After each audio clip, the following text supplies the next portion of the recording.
Hello and welcome to this COMP3218 game design and development from the University of Southampton. My name is Tom Blount and I am joined here with... Johan Daniel Marino, fan of the demonstrators. Fabulous. So Johan, could you tell us a little bit about what we asked the students to do for this coursework? So we asked them to make a game, a narrative-based game, with story engine, which means that we are looking for instances where the game impacts the narrative and the narrative impacting the game. All right, perfect. Okay, let's look at our first game. Okay, and this is AnimalCorp. So, slightly plain title screen, but some pretty funky background music. Let's hit start. Yeah. Congratulations, sir, on founding your new company, AnimalCorp TM. I like the little TM. That's very, very on brand. As discussed earlier, I will be your advisor and first employee. Okay, so we've got a little introduction. I like that we've got a what do we call it? A little profile picture, if you like, of who's speaking to us in the dialogue. That sort of is a really nice touch. Do you want to do the tutorial? Excellent. So they've retained some lessons from the previous coursework as well. That's great to see. Let's say yes. Let's have a look at the coursework, the tutorial. On going to the company view, you'll be able to build buildings to make us money. Click the corresponding button for a building type. Left click on the grid. Information about the building you selected will be shown below. Okay, so far so good. You won't be able to build a building if you haven't got enough cash. Same applies to your standing with the public becomes too low and if your workers dislike your company. So they're setting up a number of different resources that we're going to have to balance, I guess. Building anything will have effects on your current cash balance. Public and workers' opinion. Some are positive, some are negative. Plan carefully, build in a balanced manner. Lastly, if you ever wish to remove a building, for whatever reason, simply right-click on it and it will go. This costs half, so you don't even get half of it back. It costs you an additional half. So that's interesting. Any opinion gained or lost by building it won't revert either. Okay. Interesting. That's it for the tutorial. Would you like to hear it again? No, let's jump right into it. So nothing to report. Check in later. So click the company view button. We can see. Oh wow! So we can build trees. Trees give back to nature. That's kind of nice. So it makes the workers and the public happy. Costs 100 to build. And costs 25 months. So I don't think we're going to be doing that. I think we're going to be. What did that say? Oh, okay. So I clicked on a button and it said I can't build it out here because it's outside of the grid. Okay. So maybe a little missing check to make sure we're not over the UI when we try and build something, but you know. Yeah, that's not bad. So mine gets resources out of the ground for your belt to be looser. I don't understand that, but okay. Costs 50 to build. How much was... Hang on, the tree was 100. So a mine costs half as much as a tree. It makes workers slightly unhappy, produces 100 a month, costs 40 to upkeep a month. It's interesting that you've got a cost 60. and an upkeep. Why not just produce 60? I wonder if that'll become important. Probably. Okay, so we've got a lot of different buildings. I'm fighting the urge to read through every single one of them in depth.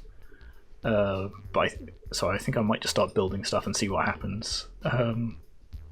18 months.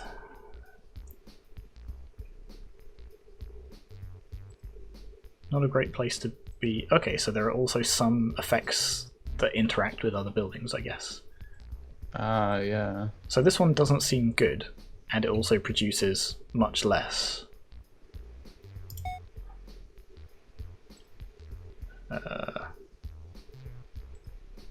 Okay, I'm just going to start putting down some mines, and we'll see what happens. Put one there. Put one here, and that's all of our money gone. Back to the events. So let's end the month. Okay, smash cut month 2. So current balance is 120. We've got 200 coming in. We've got 80 going out. Nothing else to report. So let's build some more mines. I've got 20 left over. Can I squeeze anything out of 20? So this makes the public happy, but the workers aren't happy. Okay, so I think interesting. I'm going to talk about this in a moment when we start going through the mark scheme, and maybe it's sort of time that we actually dive right into that and sort of start looking at the overall aesthetics and information design. All of the information is definitely there, but maybe it would be nice if some of it was a bit clearer. So, just sort of, so for example, some of these line breaks haven't quite worked out where they want them to be, but also, some, like just a plus 100 and a minus 40 and a plus smiley face and a minus smiley face and that kind of thing. Something to make it a little bit clearer at a glance. Because having to read through like not quite a paragraph, but quite a bit of text and sort of pick out the numbers can be quite tricky. What about a farm? 40 to build, makes the public slightly happier, produces 60 a month, costs 40 a month. So produces 20, around 20. Right, so I can't afford that yet anyway. End the month again, month 3. Still nothing to report. So I expect we're going to be getting some sort of narrative type events soonish. There we go. Put down some farms. Yeah. And I think that's... So my worker opinion's going down, so we'll address that next month, I guess. Nope, back to events. End month. Company profits are at an all-time high. Excellent. Now what was it that workers liked? Worker houses, I guess? House. 50 to build, makes the public slightly unhappy.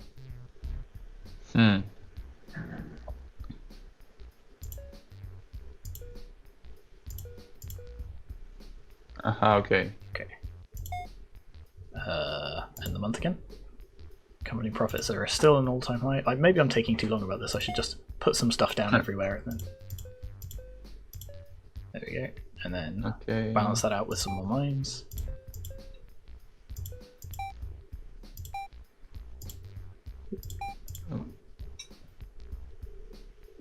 Okay, so we've... Wait, so you have monthly revenue 460 and expenses 680, so... Wait. No, income of 1,140. Yeah. See, this is exactly what I mean. Like, if this number was in green and this number was in red, it'd be immediately obvious which was which. Yeah. I'm just going to end the month again. So we've got 55 worker opinion, 64 worker opinion, 64 public opinion. Do they change 55 and 60? So they stay the same. So I can just kind of keep ending the month now and letting... There we go. Getting to some of the narrative-y stuff. So, boss, I thought it best to inform you of the arrival of an important person in our lobby. Seems to be the head of a rival corporation. Tiger Limited. Has come to speak business with us. Shall I let them in? So we've got 3 answers that all basically say the same thing, but say it in slightly different ways. Again, kind of managing agency, but possibly something under the surface there, sort of, to keep track of. Mr. Tiger here, you may know me as the CEO of that massive Tiger Limited, a company that surely puts this place to shame. Nevertheless, I've come here with an offer. Do you want to have a merger, access to resources, great wealth, and we get Animaland, Animania, whatever this place is called? Catch, there isn't one. You've got 6 months, brilliant decision, cool. So we're saying no.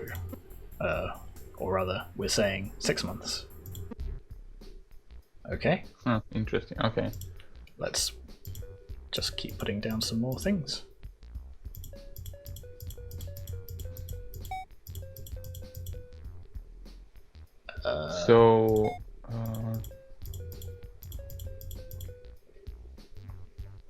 Yeah, okay, let's start with some marking and look at the audio, for example. Yes. Okay, so... Is there music? I mean, yeah, there is music. Yep, there's music, there are some little sound effects when we try and play stuff. I think there's some when we interact with the UI. I have had to lower the volume a little bit, just so it's not drowning us out. So it may not come through perfectly on the video, but yeah, there's some nice little sort of music in the background. So I think it's... Right now it's complementary audio effects and music, it feels like. Yeah. The music doesn't detract from the game, I guess. Yeah, definitely not. And the effects are, is it appealing? Complementary and appealing? You know what? Yeah, I'll say it's complementary and appealing. Absolutely. Yeah. What about graphics wise? Graphics wise, I think again is yeah. So some of the UI stuff perhaps is, like the default Unity UI stuff, but it's fine. It works for this kind of sort of spreadsheet management type game. The actual sort of building stuff is nice. All the little sort of pixelated sprites of mines and houses and towns and fields all fit really, really well together. Yeah, I think it's really quite nice. Yeah, it feels like it's consistent and effective graphics, at least. Are they appealing? They feel, I'm going to say, yeah, I think they are. Are they actually thematically resonant? That might be... Yeah, so that's the thing, I guess, like, if... So I don't think I'd go as far as saying they're thematically resonant, and I think that's, fine. Like, the overall look and feel of them is really nice. If maybe sort of, some of these things had, like, say, I don't know, backgrounds of, like, a ledger, or like a little business type ticker tape kind of thing. Those things to really sort of add that polish to make it look like a sort of a business sim kind of a thing.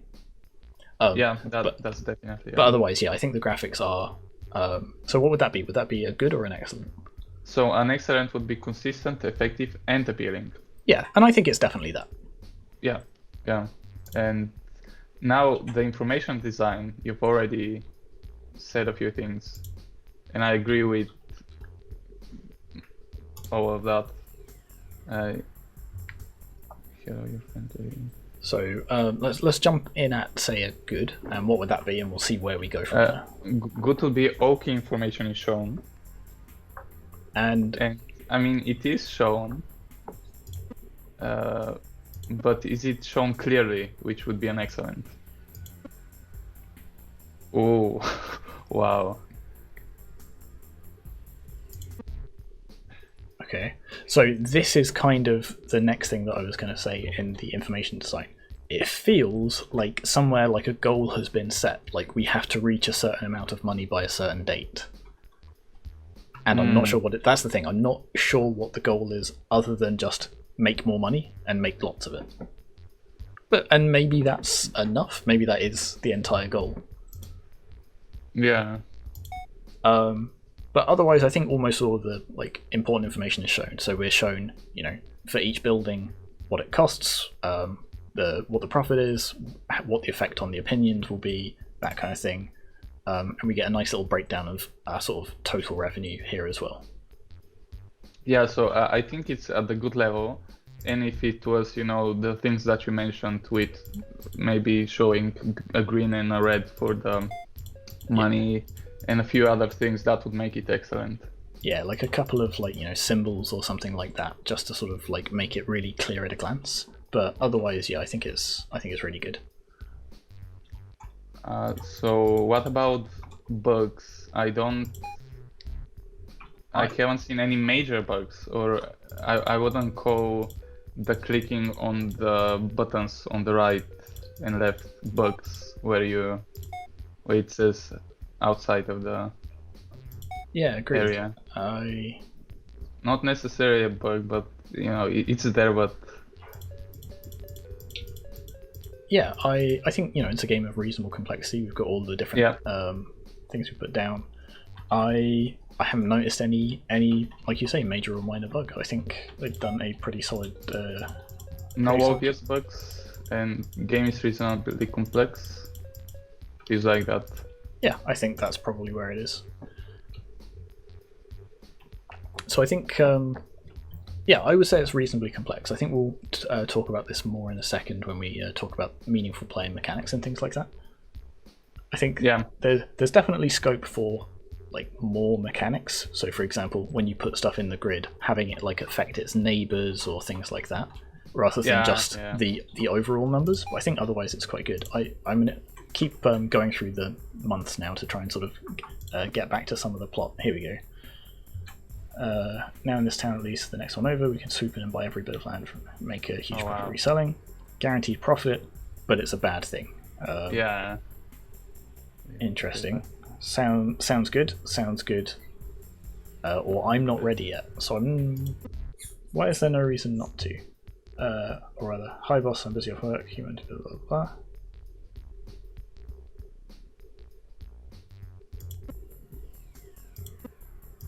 Oh. Oh, that just redoes the tutorial. Okay. Feels like I missed something there. Company profits are at an all-time high, nothing to report, nothing to report. Tiger Limited has exceeded themselves, they're painting us as a company who are morally incompatible with everything. They've also discounted a large part of their stock to price us out. If we don't do anything, we're bound to lose out on a massive portion of our income as well as... we're a good company who treats the public. So I guess this is going to be based on our opinion. And the worker. So I guess our worker opinion is higher than our public opinion, so let's... Yeah.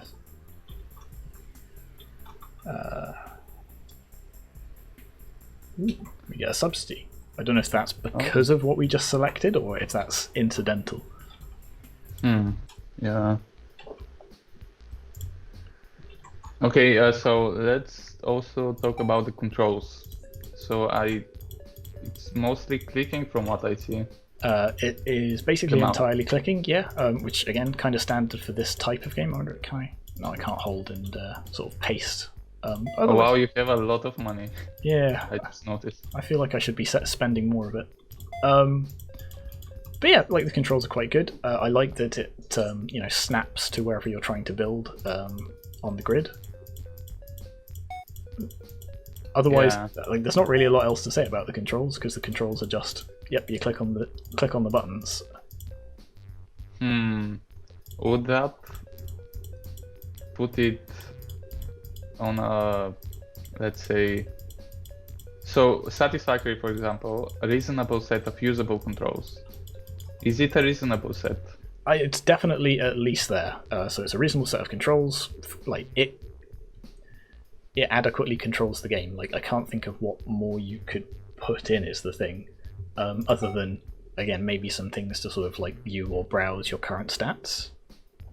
Yeah. But otherwise, it is perfectly adequate. So what would they need to do to get it good? A reasonable set of smooth, usable controls. Our merger was a massive success. What merger? So I don't know why we're occasionally getting a worker talking to us. That might be... instead of our advisor, and our advisor saying our merger was a massive success. Huh. That might be a small bug, maybe? Could be. Like, annoyingly, it's a bit difficult to tell. I need to bring to attention what may be a potential business opportunity. So, okay, so more events, housing and construction. Okay, so this is the same event as before, I guess.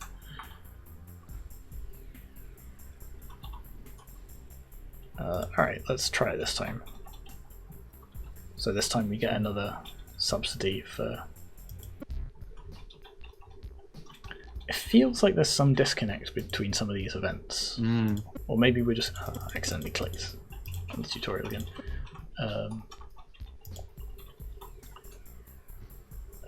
Okay, Minister of Industry is back. It's been a year since the subsidy started and promised we're here to end it. We hope you've used the money for... Okay, so either we can say we're not giving it up, which I'm not sure how we can argue with the person giving it to us. We can bribe them, or we can just say okay. Let's be a good person and say okay. I mean, we're quite well off, I think. Yeah, I'll just put down some more mines, I guess. So let me just... so about the controls... Sorry, I got distracted, didn't I? Yeah, they are absolutely smooth. Yeah, I like how it, it clicks and the placing of the things looks nice and probably feels smooth. Are they at the intuitive level, or maybe that's... So, yeah, this is the thing. They are fairly intuitive, but that's because there's not a lot else to them. Yeah. Yeah, exactly. So I'm not sure if they quite reach that, but perhaps halfway between the two.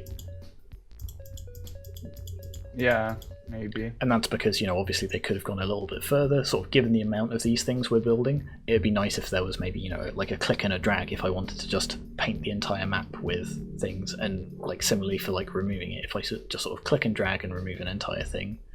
But otherwise, like the controls they've got are like actually really quite good and usable. Yeah. Okay, what about the mechanics of the game? So what mechanics have we got? We've got placing and removing buildings, we've got effectively money and 2 types of opinion. We have also, managing the... Oh, and we have, the different sort of like narrative type events as well. Yeah. Cool, so what would they need to do to get a good? So for a good would be a set of complementary mechanics.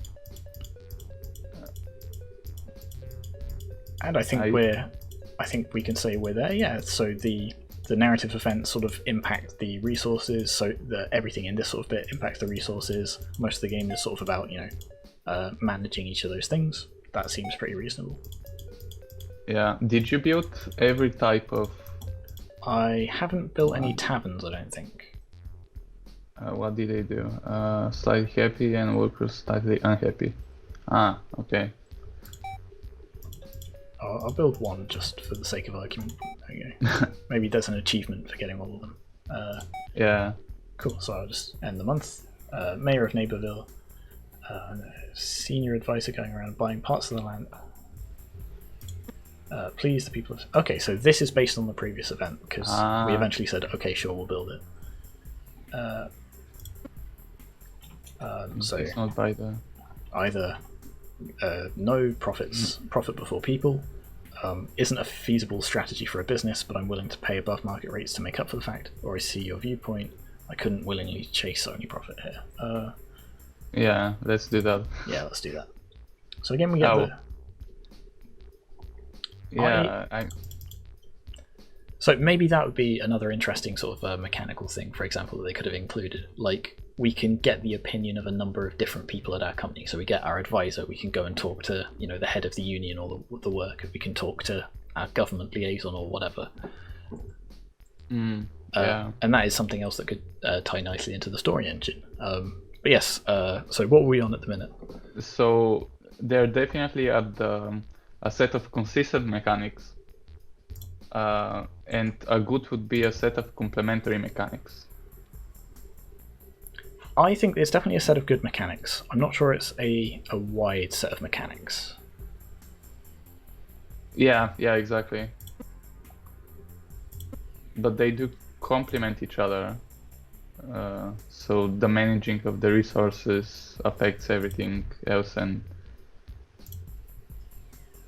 yeah, because for example, once we've sort of gotten enough money to fill the building grid, there's not really a lot of point changing it or tinkering it, unless we perhaps get a mission that we need to get public opinion above a certain amount quickly or something like that. But otherwise, it's just sort of put it there and leave it do its thing. Maybe again, a thing that could have been improved is if there were like ongoing reasons to sort of change and manipulate it, or like I said, I think right at the start, like if the placement of the things was more important. So something, you can't put the workshop next to the trees or it pollutes it. You've got to put it near the houses, but if you put it near houses, you get a bigger hit to your influence, or different types of things like that. Yeah. Huh. Okay. Oh, now they're doing what we were going to do. Yeah. Okay. Also, interesting. So okay, for the mechanics, I think it's at a good level. Yeah, I agree. And I guess that leads us to the story engine. Yeah, the story engine. So how the game world affects the story and how the story affects the game world. So this is the thing. We can make some story decisions that definitely affect the game world by replying to these different events and things like that. That can give us like an income modifier, presumably there are ones that give us expenses modifiers or opinion modifiers, maybe. Yeah. And actually, I'm pretty sure that if if we push public opinion too low for some reason, that will start generating story events as well. We haven't seen it because we've been trying to keep everyone's opinion up, but if you have a look at their game notes, I suspect that's what it will say, and if we do a second playthrough of this, we'll try and rush through to that as well. Yeah, I'm reading through it right now. Interesting. Apparently we're about to lose, which I am surprised with, because we have like quite a lot, 200 and something thousand in the bank. Maybe that's not enough. Interesting. Oh wow. Let's say I want to be a philanthropist. Yeah, so again, it feels like these choices are setting things up under the hood, but it's not obvious what they are. So if I'd said, I want to be known as being wealthy, presumably that means we have to reach a particular wealth target, but we don't know what it is, so it's hard to prepare for it. Yeah, exactly.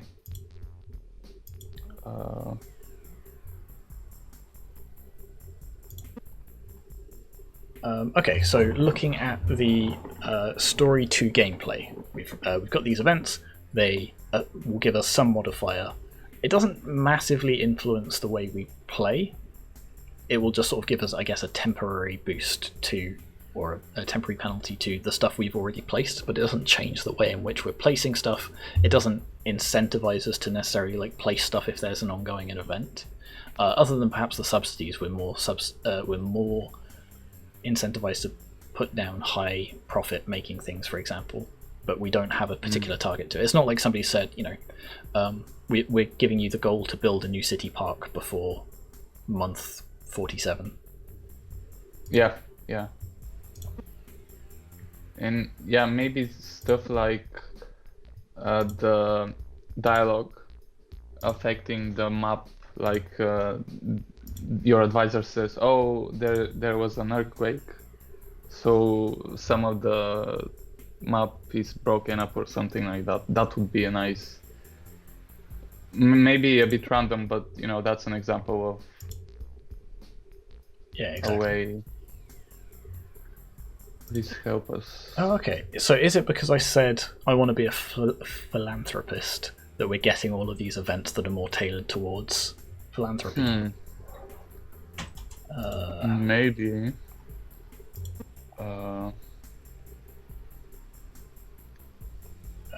Have some free land. See, again, that would be sort of a perfect example to say, oh, you have to knock down one of your buildings to actually give the land. That's the sort of gameplay impact. But it doesn't seem to have affected it.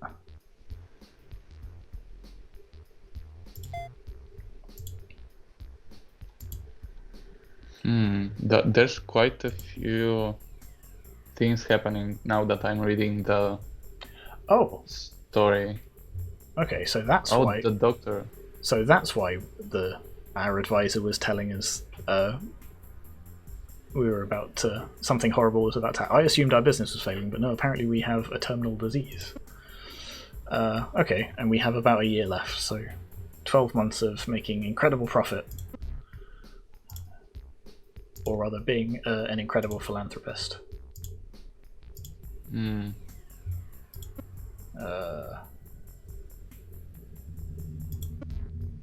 Okay. Disaster. Oh. Oh no.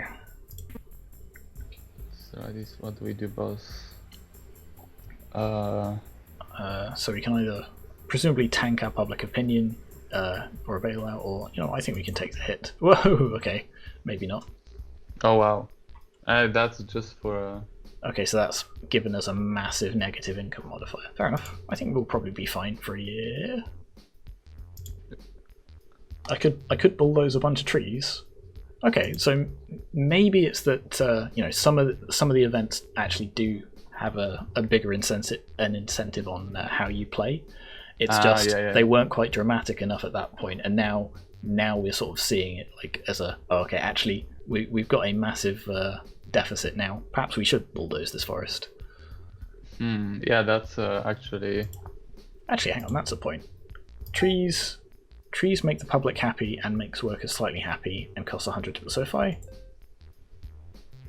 I knock down a tree, it's 313. If I build it, it's 316. If I knock it down, I have a plan. I'm just gonna keep knocking down the same tree over and over again.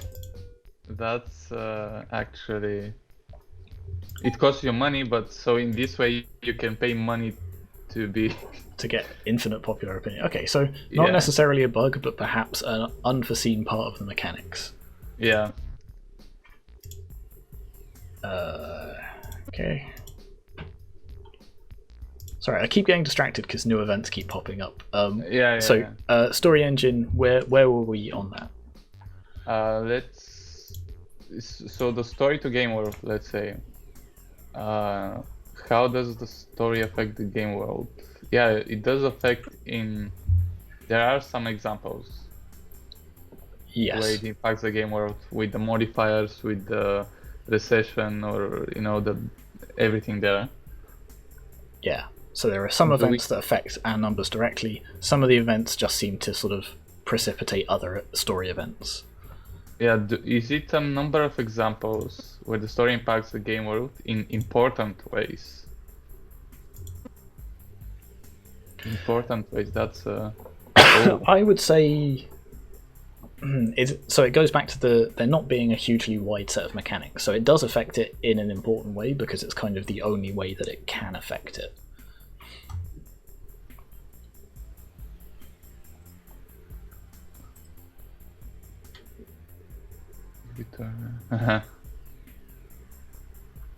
That's interesting. Yeah. So they're giving us 3. So we can basically choose the way we end it. We can either build a new sort of research center. We can do some sort of financial assistance package, or we can just give it to the government for some reason. I mean, yeah. Let's go for the middle one. AnimalCorp has managed to patent what they claim to be a treatment for, but we didn't do that. Huh. Okay, so that feels like maybe again a slight bug in the story ending. Oh wow. Okay, so yeah, I think it probably sits at a good there. What about in the reverse direction, so the game affecting the story? So again, this is probably something we'll have to consult their notes for, because while I can sort of sit here and hypothesize how stuff is going, I'm actually not sure if it's actually going to be reflected in what they did. Yeah, I mean... Wait, what? What happened? I restarted, but it looks like it hasn't reset all of the variables. Okay, so we have found a bug in it.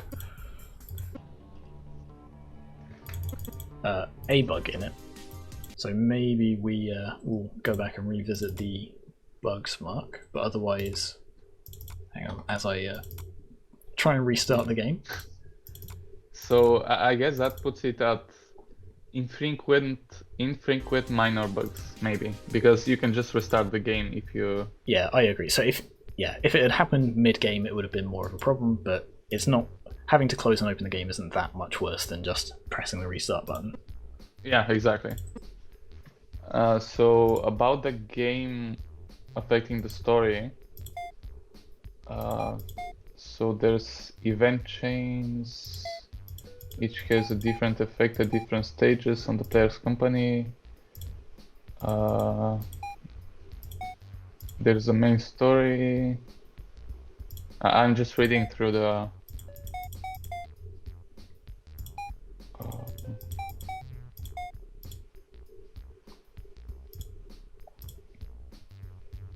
So they mostly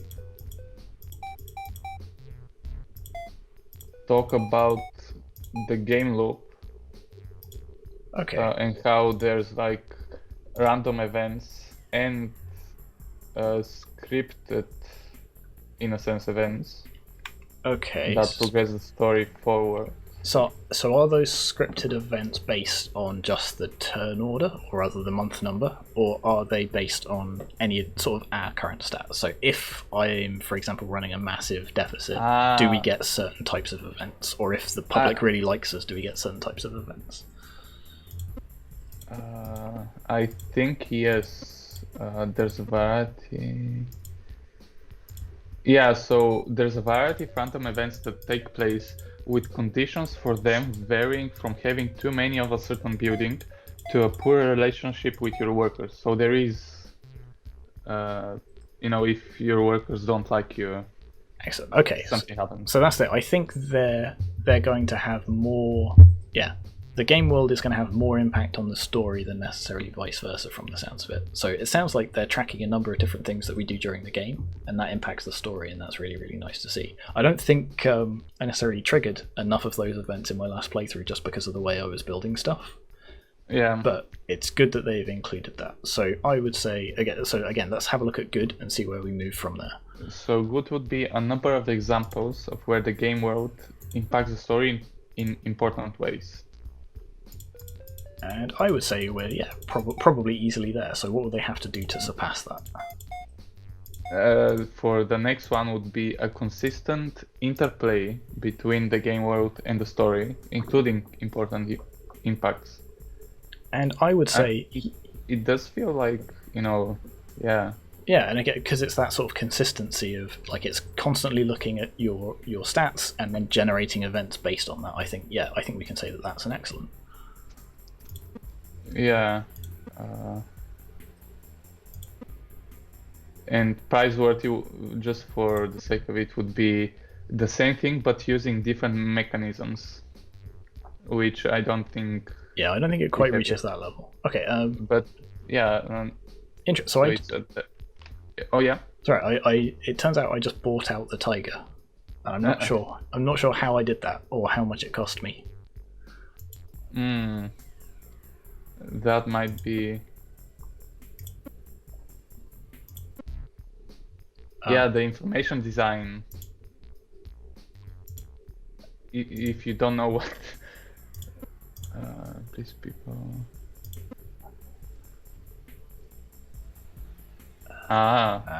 Interesting. Like the public really hate me. The workers are kind of lukewarm on me, but it's the workers that are complaining at the minute. Maybe next month something. Yeah, so it definitely made my worker opinion go up, and I think it may have affected my money, but I didn't spot how. So again, even in these events, it'd be maybe nice to see a sort of a plus this minus this, or at least some sort of immediate reflection when these numbers change up here. Yeah. Okay, so that's the story engine. Onward to the agency. So one of the things I know they do to control agency in this is based on some of your previous decisions, certain decisions won't show up.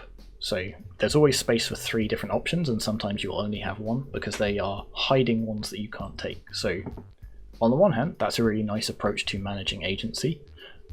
On the other, it's kind of, again, it's part of that information design. It's not always obvious that that is what's happening to the player. So if, for example, they'd have had that option there, but it's grayed out for whatever reason, it gives you more of a sense of, okay, I could have done this, but I have made choices that have prevented it, kind of a thing. And also it means, on your next playthrough, you can say, aha, I want to do it differently next time.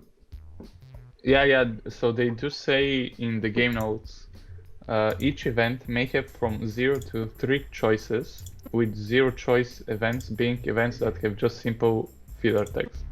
Which is pretty much and these choices have various conditions which need to be met before they're even shown to the player.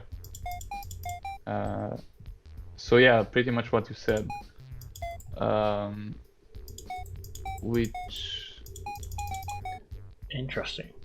I currently can't build anything because the public opinion is too low. Interesting. Okay.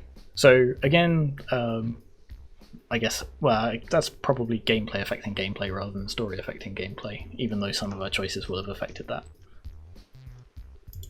So I guess I just have to sit tight and wait. To do something nice maybe for the people. Yeah.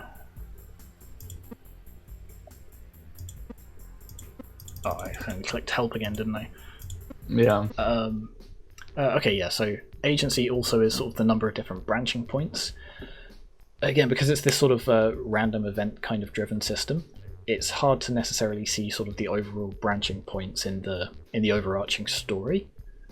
Yeah, but I assume there are kind of some based on, like I say, this them sort of hiding and revealing different responses to different future events.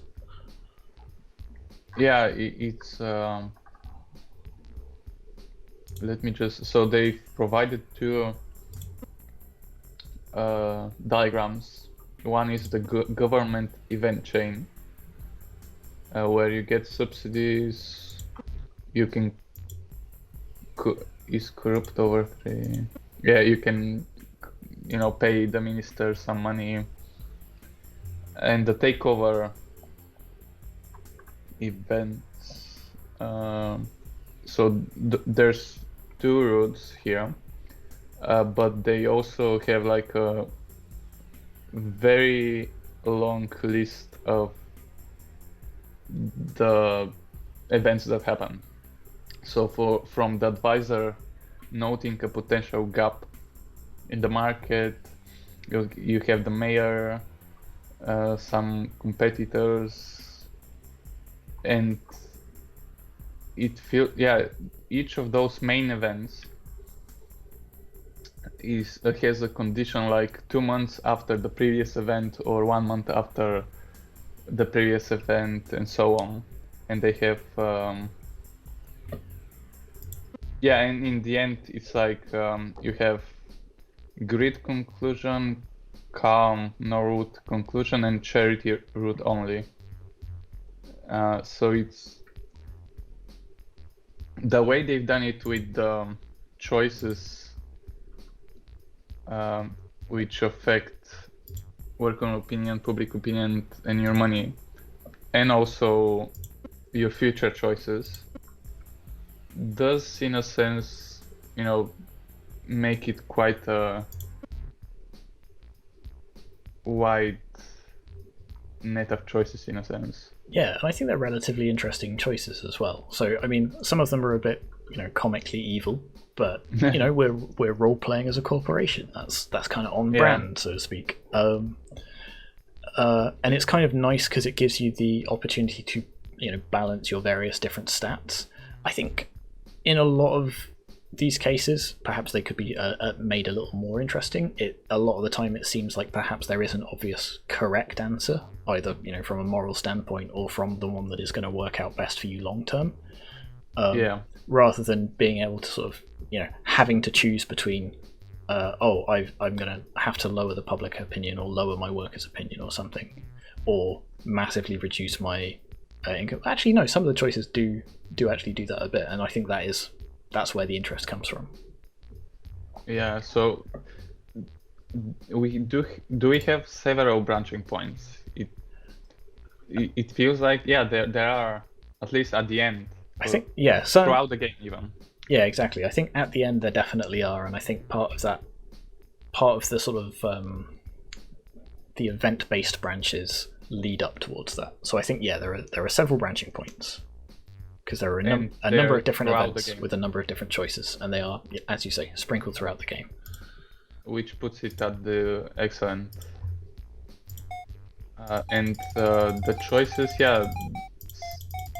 some interesting choices and attempts to manage player agency, which would put it at good. Yep, I think it's easily there. What would they need to do to reach excellent? Excellent would be interesting choices and an effective system for managing player agency. So, I think it probably does reach there. I think so. As with a lot of things, this is going to come back to their information design, and it's not obvious the consequences of some of these choices or how these events relate to one another. And I know we keep coming back to the information design sort of being as the core of this, but that is kind of the core of this game. This game is entirely about displaying information, really, at the end of the day. So I think they may actually be pushing up against an excellent there. Yeah. But it's that. Yeah. Maybe in between. So I think so, because it seems that they do have those choices, but the player doesn't always realize that they have those choices or the consequences of those choices. Yeah. Which sort of hinders their overall agency.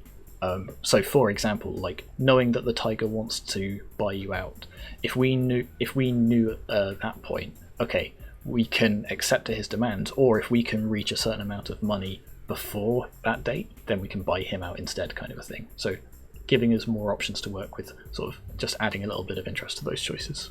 Yeah, maybe the advisor saying, oh, I've calculated that if we do this, we'll have enough money to buy them by this point, or something like that, yeah. So I guess that leads us to the poetics. Okay. And how the narrative and gameplay interact. So I remember from talking to them during development that I think this game is based on the fable of the tortoise and the eagle. Yeah, it feels like that. You know, you can be greedy and get everything, but you know, this game kind of,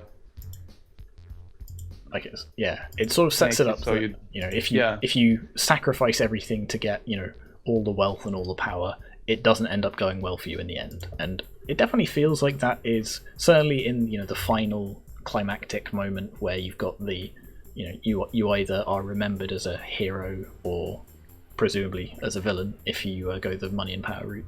It kind of hammers that home. I don't know how.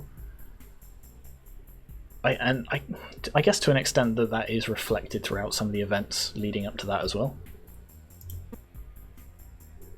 Yeah. So I have kind of soft locked myself in this game. My public opinion is so low that I can't actually do anything now other than just wait for events that might lift it. And because the public don't like us, I can't get that bailout. So there's another example of those events sort of being affected by the gameplay, which is really nice. But yeah, in terms of the poetics, so again, let's consult the mark scheme. Let's see what a good says, and then we'll sort of talk about where we feel from there. Yeah, so a good would be narrative and gameplay complement one another as the key mechanics are in keeping with the themes of the story. So I actually feel that it probably does reach that. I think that, again, the lack of mechanics maybe stops it being super apparent. But the fact that, like, all of your things are about, you know, like either, you know, do you go all in for the riches and reward at the expense of everything else, kind of does factor into every choice you're making, both in the story events and in the sort of the grid-based bit. Yeah, exactly. So I think they're solidly at a good. What they need to do to get to the excellent level. An excellent would be narrative and gameplay support one another as the mechanics emphasize the themes of the story. And I think this is the thing. I don't know if it quite reaches that just because there isn't that wide enough set of mechanics to really hammer it home in all aspects. Yeah. So what would be a mechanic that would be...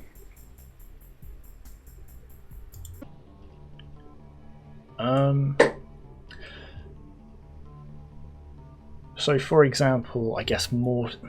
So, I think in theory, if your workers have too low an opinion of you, they go on strike. We can... just end our own game there. And if the public has a low enough opinion, we just can't build things. So we can, I guess, ruin ourselves in that way. I mean, it would have been nice if it worked like that in real life. Let me just open that again. But yeah, So do you think it perhaps is reaching towards the excellent? Yeah, it does feel like a few more things could have been done mechanics-wise. But I just wonder what. So I guess the other part that could have been something could have been added to would be the map itself and the way you put buildings and the buildings themselves may be upgradable, or you can go that route.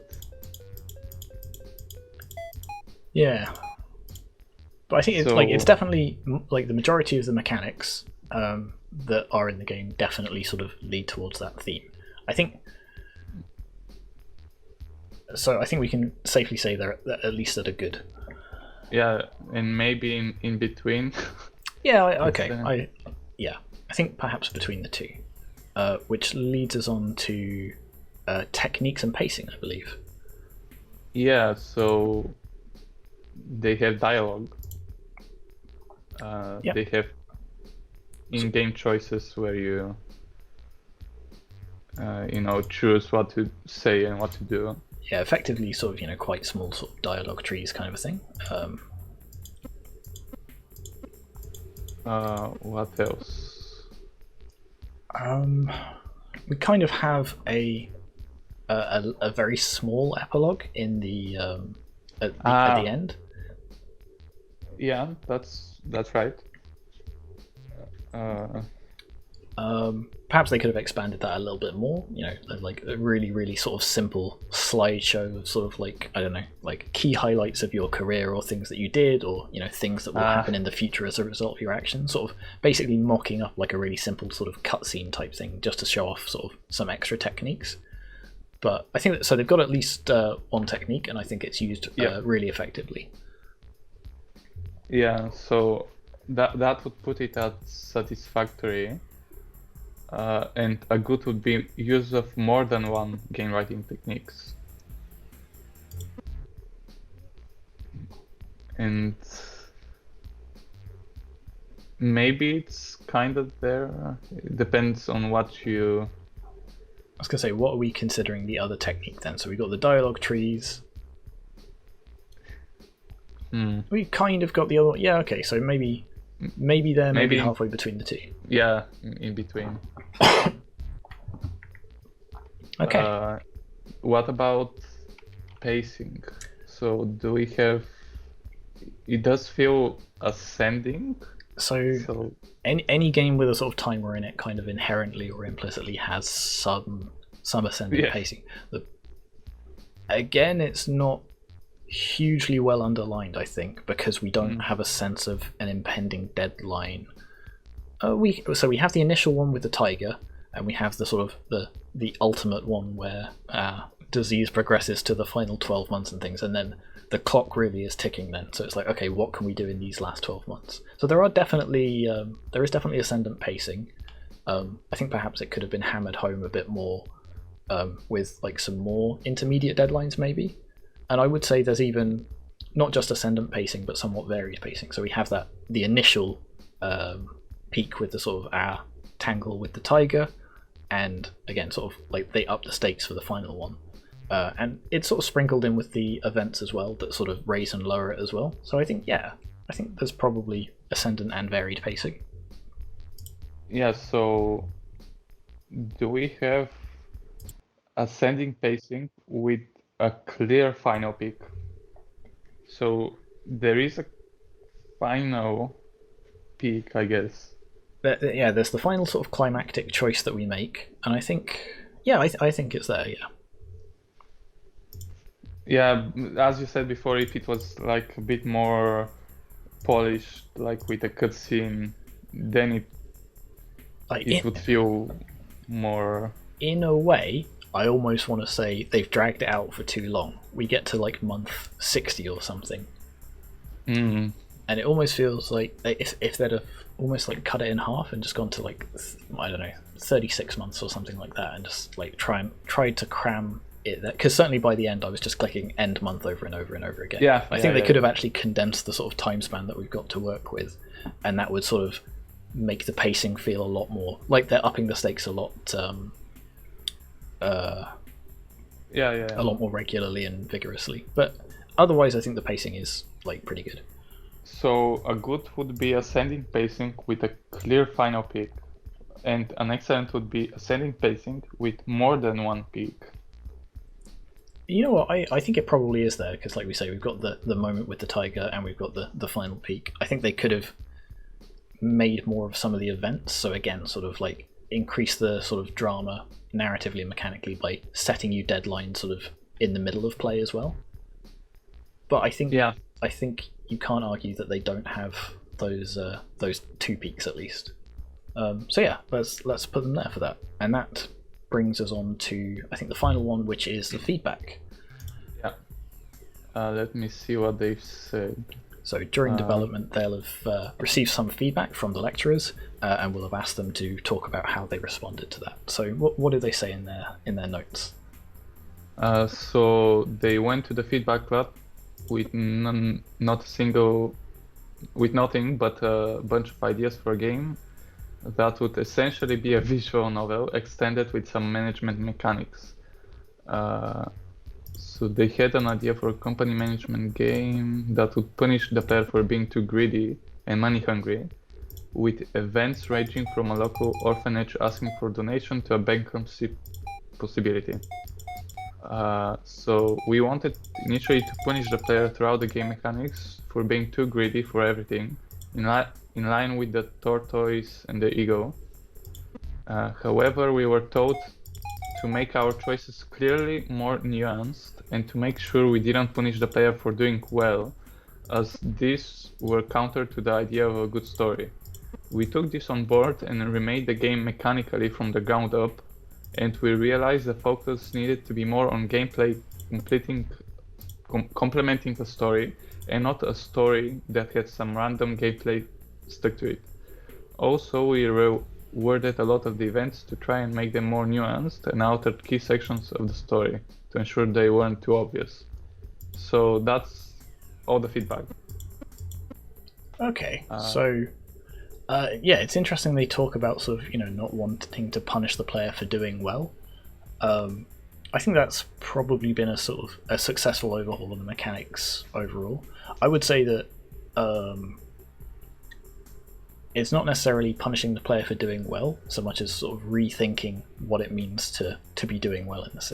Like kind of the moral of the story is, getting everything you want isn't always a good thing. So yeah, it's a really tricky one to walk the line of. But I think sort of in their mechanical overhaul, so we've said a number of times, like the sort of the workings of the story engine seem to serve it really, really well. So I think they've done well taking that feedback on board. Yeah, and especially the part where they started with a story and wanted to add some game to it rather than, and now it's kind of the opposite. They've tried to make a game and then add story to it. Yeah, I agree. So it perhaps would have been nice if they'd talked more in their feedback about, exactly how they've changed, how they've rebuilt things to not make it feel like it's just some game stuff bolted onto the story. Like, give some examples of exactly what it is that they've done and changed to make it feel the case. But I think, like as we were saying, the story engine definitely seems to work quite well at the minute. So I would say they've done quite a good job of addressing that feedback. A good would be feedback has been addressed and the changes have been successful. And I think we're at least there. So what would they need to do to get to an excellent? An excellent would be feedback has been interpreted and addressed and the changes have been successful.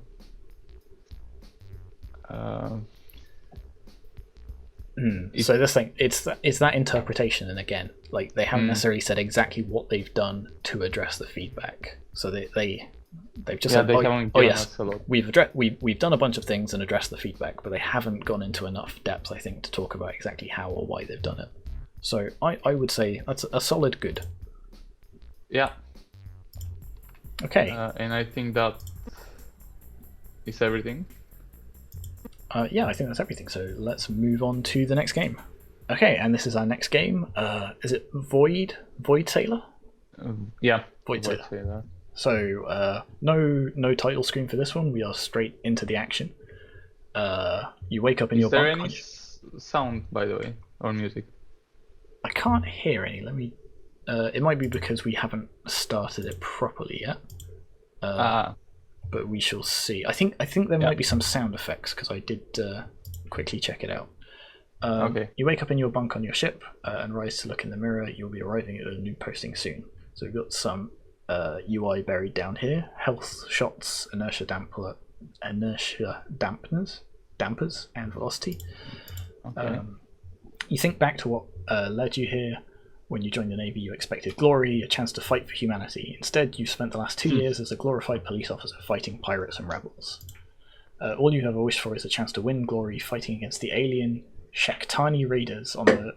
So, okay, we're getting a little bit of exposition dump. Perhaps be nice if some of this was spread out through play or shown to us rather than, just being a text dump. But honestly, it's not a bad way to introduce this type of game, particularly if you've got a lot of lore to divulge.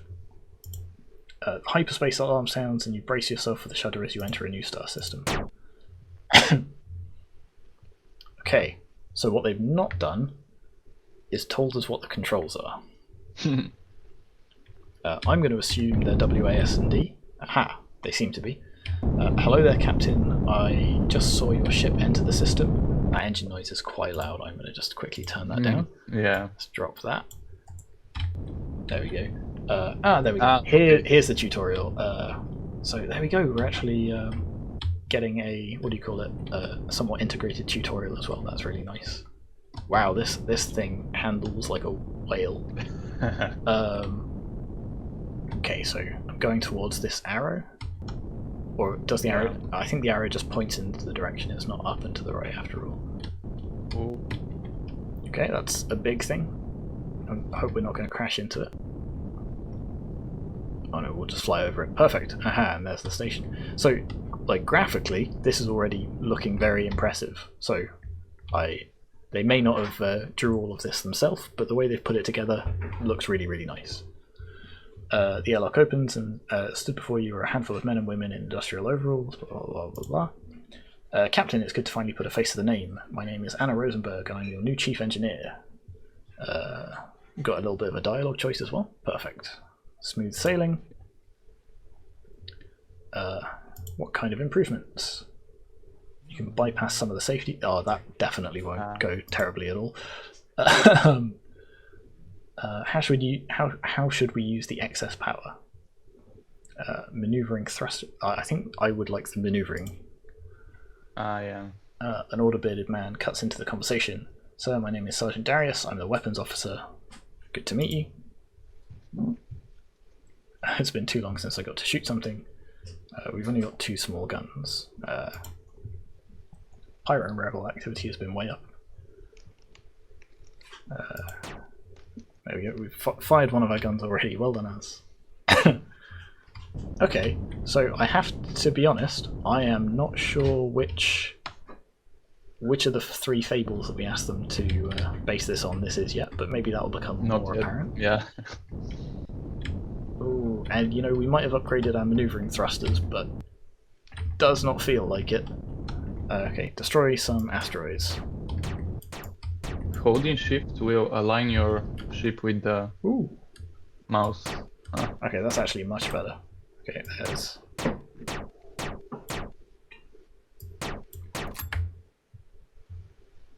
Okay. Pressing V will toggle our dampeners, so I guess that means we just drift. Yeah, we don't automatically slow ourselves.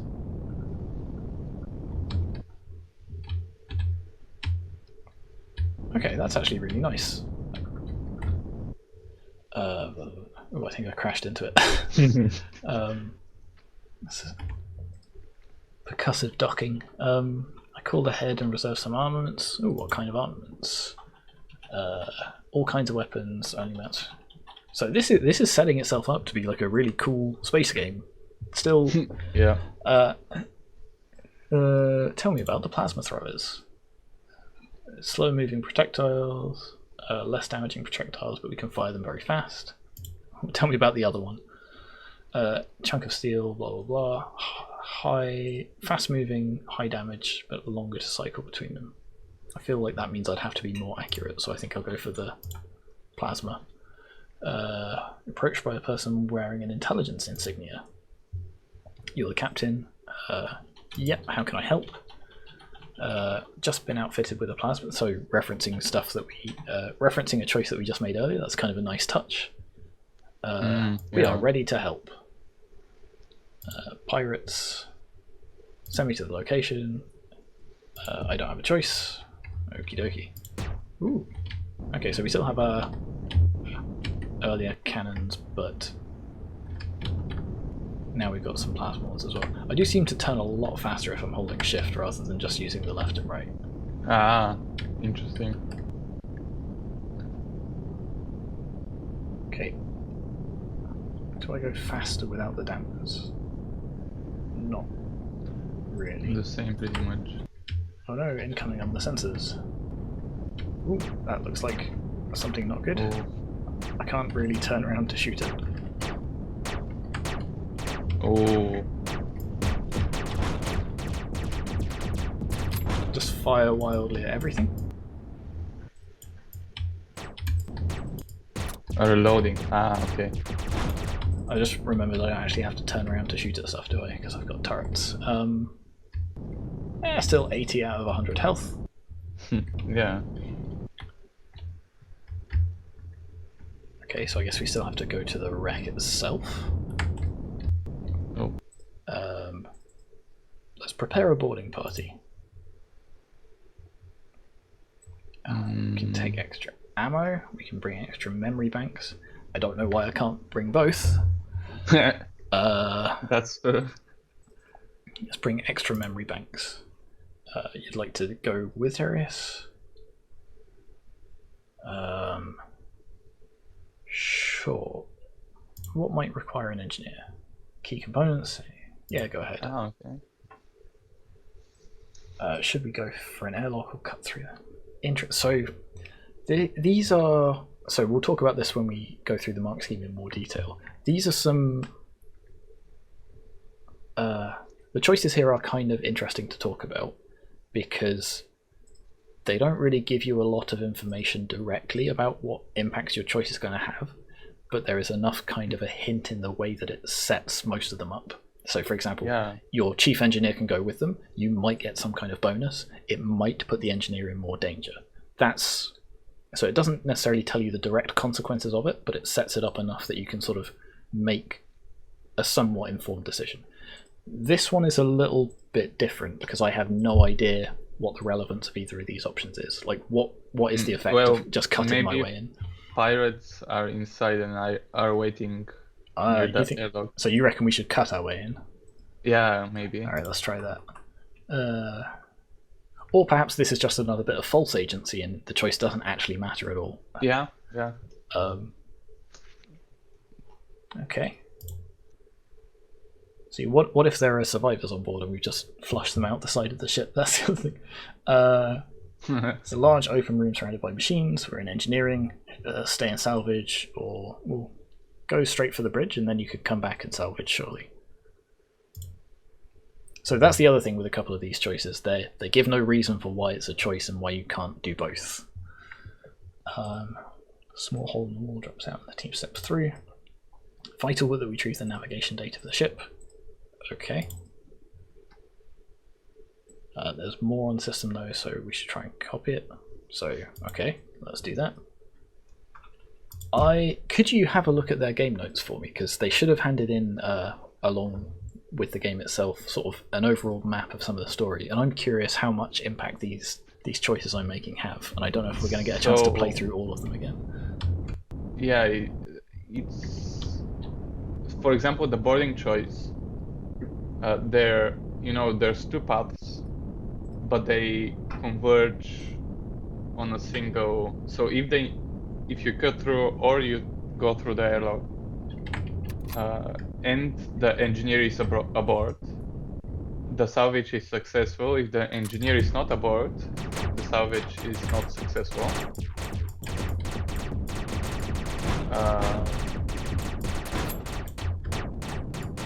Sorry, I got distracted by a bunch of pirates. Your health is it's not great, is it? Very low. I've got 13 left. I've got 12 left. Reloading. Oh. Oh, that was so it's close. living dangerously. Okay. So anyway, yeah.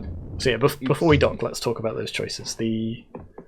It's mostly, you make a choice, there's something, and then it converges to the same same So yeah, thing. it joins quite quickly. But do they mention what the effect of the choice is? Or at least not in their map. Let me check. So, did we bring the right supplies? Not necessarily. I mean, you get more supplies if you make the right choices, or you salvage the data, all of that. And I guess later on, that might be helpful. Okay.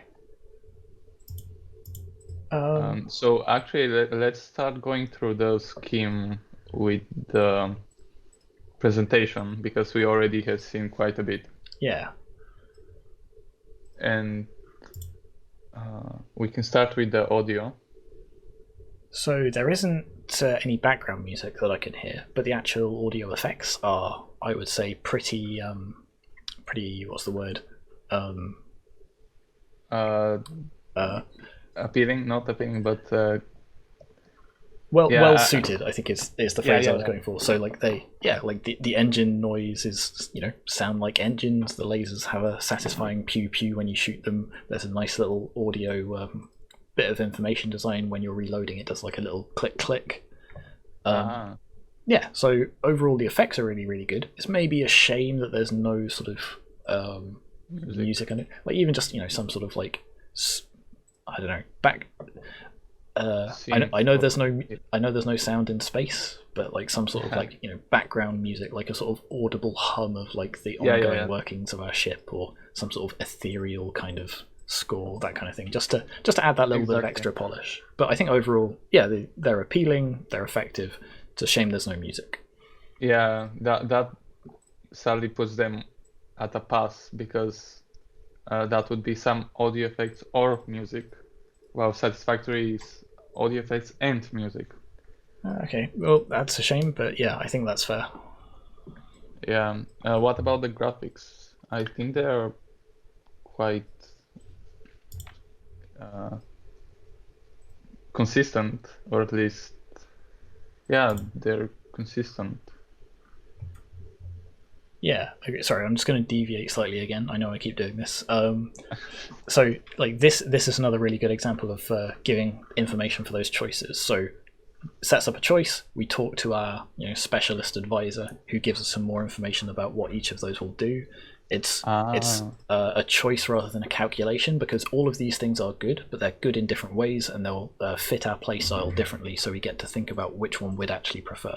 This is a really, really good example of the sort of choice that we're looking for when it comes to agency. But yeah, leaping back over to graphics, I've already complimented the graphics. I think they look really nice. I think they're really well put together. Maybe the UI can use some work, but the graphics overall are Yeah, absolutely. So they're clear, they're consistent. There's room for extra polish, like you say. Like the UI is sort of crammed down here in the corner. Maybe they could make some of it a bit clearer. So, for example, when we're taking damage, like we get more of a red alert alarm or something when we first take damage, or when we get down to a certain amount of health. That'd be audio that'd be audio rather than graphics. Now that I think about it, but that kind of thing. Yeah.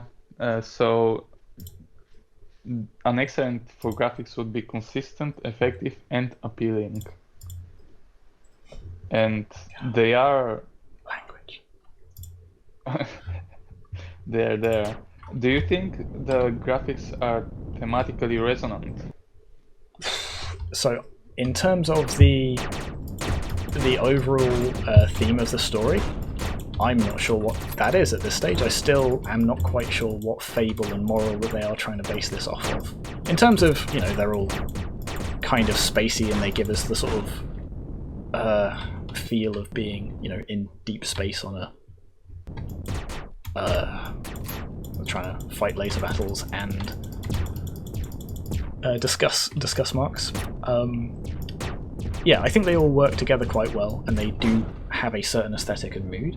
I don't know if I'd say they're thematically resonant, and that's because I'm not quite sure what theme they're trying to go for narratively is yet. Well, yeah, maybe. I mean, I looked at the game notes and I know what story they're trying to do. All right, I tell you what. Let's tell us what it is, and we'll see if you think it fits. Well, it's supposed to be. Let me just double check. Oh, what happened? Oh. We can try and restore some power. Oh wow. Oh, okay. that's nice. I like that. So anyway, they're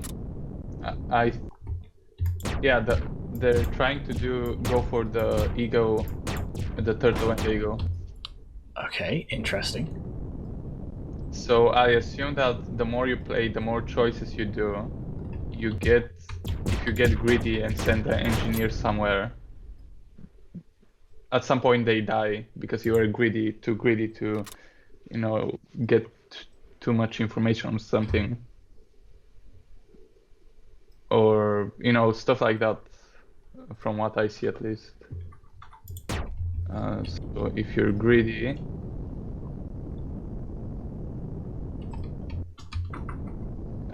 it's a bit.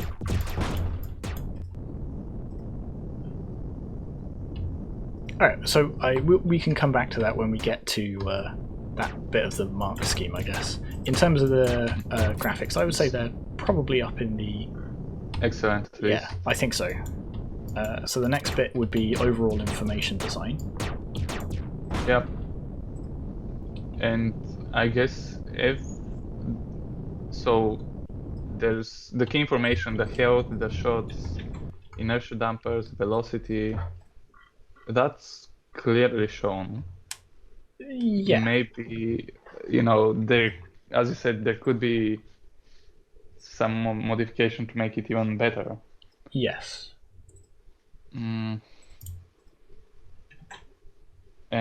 is there any other information that would be nice to have? There's also the arrow where you need to go. Oh yeah, the UI kind of compass, they call it. Yeah. Yeah. So yeah, I pretty much agree with that summary. So like all the information that needs to be displayed is displayed. Some of it could be maybe sort of improved a little bit. So for example, like the health feels like. So I'm rarely looking at it sort of down in the bottom corner. So when we suddenly die, it's a bit of a surprise to me. If make it like a loading bar. Yeah, like a health bar under there. Yeah, exactly. Yeah, or even so again, this might be getting them to go above and beyond a little bit, but sort of like if your ship actually started to like degrade or look damaged or start sparking as it gets to lower and lower health, that kind of thing. So rather than just sort of putting the number on the screen, sort of showing it visually and sort of like that would be sort of like up at the prize-worthy category. But as it is, I think what they've got is like really good, really clear. Yeah. So the difference between good and excellent here is good would be all key information is shown, while excellent would be all key information is shown clearly. I think I would say it is either halfway between the two or at excellent. Like I said, it's like if like to do that kind of showing the health through sort of degradation of your actual avatar would probably put them up in the sort of prize-worthy, but everything else is, I think, like sufficiently clear to. Yeah. Yeah, maybe the excellent would be, or maybe the small things like the health not being just a number but a health bar, or that would make it excellent. Okay. So maybe in between. Yeah. Okay. I think I would agree with that, and also so for example the compass, because it's at the top right, my initial instinct was to go sort of top right to sort of follow it, and then I realized that actually no, it's pointing the direction right. So there is some areas of confusion, but they're fairly minor. I think between good and excellent is. Yeah, that's fair. Have we seen any bugs? I haven't seen any bugs yet, and I would say, like, this is a relatively complex game. We've got enemies, we've got shooting, we've got a number of different things being tracked and displayed. Yeah, so it's quite complex, and there are no obvious bugs, I think. Yeah, I think that puts it at the excellent level. Yeah, okay. So that's the overall aesthetics. Moving on to sort of meaningful play and the mechanics. Yeah. So meaningful play, the bugs, the controls, and the mechanics. So the bugs we already said, complex game and there are no obvious bugs. What about the controls? How do they feel? Well, as I said before, this ship handles like an absolute whale. I think that's partly by design. Yeah. It's got that sort of like very heavy kind of, almost like sort of submarine kind of style combat where you're, sort of, a lot of it is about sort of positioning yourself rather than frantic. Yeah, it's kind of, because it's partly sort of frantic bullet hell stuff, partly it's going turn left, you. So I think maybe I can see the effect that they're going for, but I think perhaps the controls could have been tightened up just a little. That said, it doesn't detract too much because all of our weapons are like mounted on turrets and stuff, so we don't have to have inch perfect facing to be like effective. Oh god. So yeah, overall I would say they're smooth and usable. Smooth and usable. And pretty intuitive as well. The sort of shift to face and things feels a little bit odd sometimes. The fact that it seems to move faster than the actual yeah, left and right is a little bit odd, but otherwise, yeah, I would say it's.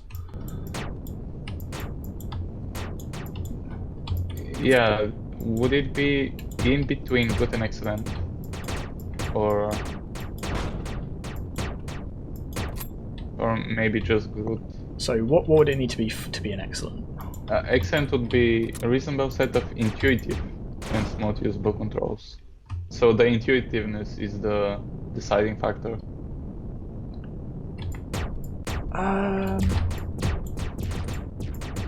will say, let's say, you know what, I was going to say between the two, but actually no, I think this probably is excellent. Like it's, ooh, heck, we just died. Yeah, I think it probably is smooth, usable, and intuitive. Yeah.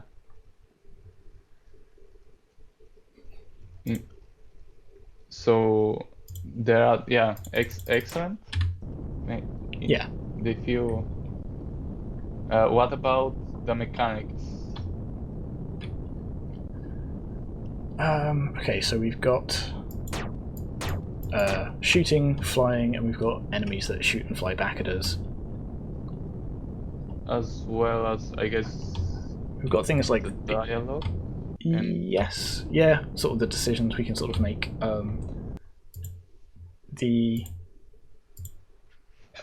Like the inertial dampeners and stuff don't necessarily seem to have a huge amount of use, but yeah. So we have a set of consistent mechanics, at least, which would be satisfactory. A good would be a set of complementary mechanics. And I think, yeah, I would say the mechanics are all complementary. They all work together well, rather than just sort of existing together. Yeah. And do we have a wide set, which would put it at an excellent? I don't know if we do. So we have some choices, for example, in the different types of weapons. I guess that's another example of it. But we don't. Yeah. Like, if, for example, we had to switch between weapons in combat, or like different ways of dealing with different types of enemies or different groups of enemies, things like that. That's the kind of thing that would start pushing it up towards there. Excellent, yeah, and praiseworthy even. As it stands, perhaps between the two. Yeah, it's almost perhaps there. just perhaps bang on good. Good. I don't know. What do you think? A set of, I mean, a set of complementary mechanics. Maybe at the good level.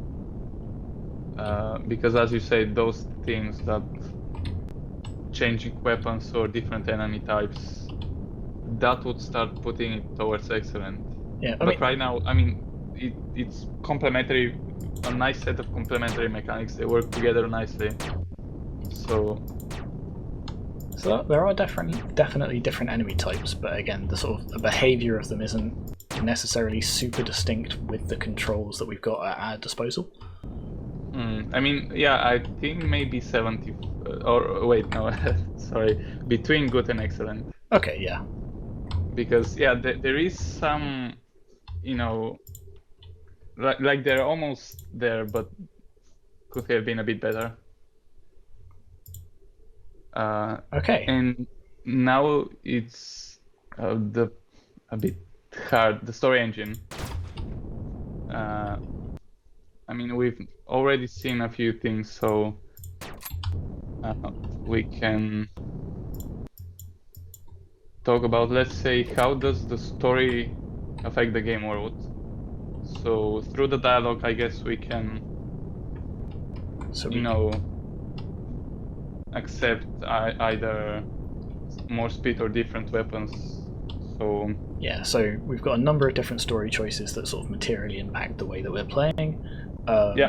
And I sort of praised one of those choices already for having sort of a number of different effects that it could have on the way we play, which I quite liked. Although I guess that mostly comes under agency. In terms of mechanics, just nipping back for a second, we also have the asteroids, I guess, that can block shots or be destroyed and that kind of thing. So there's sort of I think, like I say, it's definitely getting close to having that the wide set. But yeah, so story to gameplay, there's definitely a number of important ways that the story choices impact the gameplay. Do we think it's a consistent interplay between the story and gameplay? Including important parts? Because in a sense, yeah, like you play a bit, you get a choice, you upgrade, then you do another mission. Yeah, I was going to say, it's maybe difficult to tell for certain just because we haven't gone through the entire game yet because I'm a bad shot. But like you say, you play for a bit, you upgrade your ship, you play for a bit, you upgrade your ship, you play for a bit, you upgrade your ship. And each upgrade is a bit different. Yeah, so I think I think it probably is there. So I think that's probably the level that it's at for story to gameplay. The question is going to be, does it go the other way? Yeah. So this, interestingly, this might be something that we have to confer with their notes on. Also, I may have hit a bug here where I can't seem to progress the story a bit, which is a shame. Interesting. So I'm going to have to quit out of this and come back in a second. But yeah, while I'm talking about that, while I'm trying to load things up again, if you could have a look at the notes and sort of see what they've said about that. Yeah, so they do talk about the narrative impacting the game world in several ways, through the crew members aboard the ship. Picking different options at the start of the game will result in different attributes or weapons. But what about the other way around? That's the thing. Is there anything during play that affects the ongoing story? And it doesn't seem like there is. Like, for example, there is. So at some points in the game, the dialogue told to the player will change based on the performance of the player in previous sections. For example, if a player makes it through an ambush without losing more than 50% health, it will be remarked upon in later dialogue. Which is that's a way that the game affects the dialogue. Okay, in which case that is, exactly the kind of thing that we're looking for this section. It doesn't necessarily affect it in hugely important ways. Yeah, like but it doesn't. It's still something. It's not like, for example, we make a big decision whether we kill all of the pirates or leave them floating in space or something, and that has a big effect on sort of the overall branching story. But the fact that it is referenced later on is actually quite nice and a really nice bit of polish. So whereabouts would that put them on the mark scheme? It's either a few sparse or minor examples of where the game world impacts the story, which would be a pass, and satisfactory would be some examples. And there are some examples, but they're kind of minor in a sense. If it's just stuff like if your health is below that, they just say, "Oh, by the way, nice job." Yeah, it's a sort of a nice bit of like flavor and polish, but it doesn't have a bearing on the actual direction of the story. Yeah, exactly. Okay. So, for example, it would have been better if, or I don't know if that's too random, but if you're shooting pirates, there is a chance that somebody on the ship gets injured, and that then progresses the story in a different way and all that. So that would be a nice way of the game world affecting the story, maybe. Yeah, or even you can disable the pirates with a couple of shots and leave them sort of drifting around. If you finish them off, it sort of keeps track of that, and then that has an impact on your mercy level or whatever that affects the story later on. So for the game world to the story, that I think it's at the pass, a few sparse or minor examples. Yeah, I think so. I think it works really, really well the other way, perhaps a little less so in that direction, but I think that's fine on balance. So I guess that leads us to the agency. Okay, so I've already talked about how I think the choices are very good, very interesting. Yeah. Some of them, so particularly for this boarding party one, perhaps less so, but some of their choices are really, really, really, really good. So if you look at excellent, that would be interesting choices which they have, and an effective system for managing player agency. And it feels like there is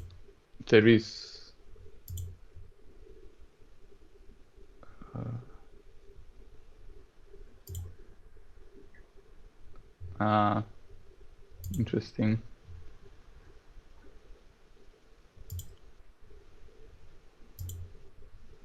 Okay, so if we had the engineer, we'd have got more salvage, it would have improved our thing.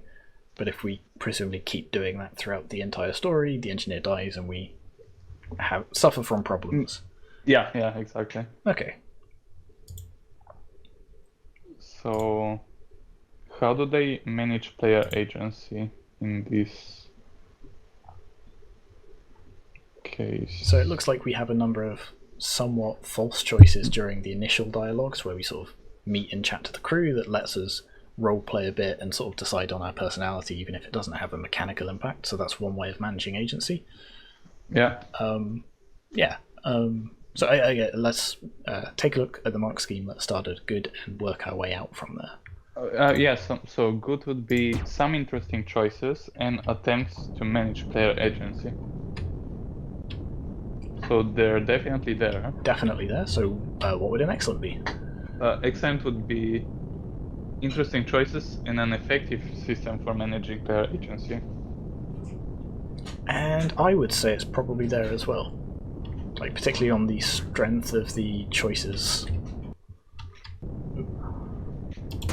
Okay. And just so we can look at priceworthy. For priceworthy, it would need to be managing an effective system for managing player agency that uses more than one way of doing that. And we're not there, but Yeah, agreed. Okay, so what is next on the checklist? The richness of structure, the branching points. So I think we're going to be relying on your interpretation of their story map a little bit. So it's a lot of diamond choices, I think was the name, or where split joins where branches choice and then it immediately comes back together. Yeah, maybe not immediately, but very quickly.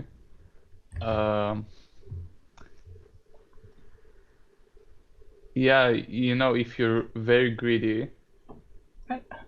Yeah, actually, in fact, going back to agency, that's another good example of a way of managing agency to stop the state space and the choice space exploding too much. So yeah. So perhaps we bump up that agency mark just a little bit further, even. For the quality of choices. Yes. Because that sort of like a choice that or close to immediately folds back in, but then has some sort of state that is withheld for later is a good way of is another good example of that. So let's put it halfway up to priceworthy, and then I'll stop getting distracted and we'll carry on with the rest of it. Yeah, so the structure, I'm looking at it and it's it looks complicated. The beginning is simple with a few choices that close almost immediately, but the more you use the engineer to go into other ships, the more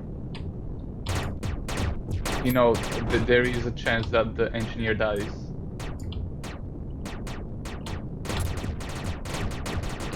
Okay, so definitely a number of branching points. Yeah, and then if the engineer is dead or not, or the crew is fine, you have a few different things happening. And I guess the end is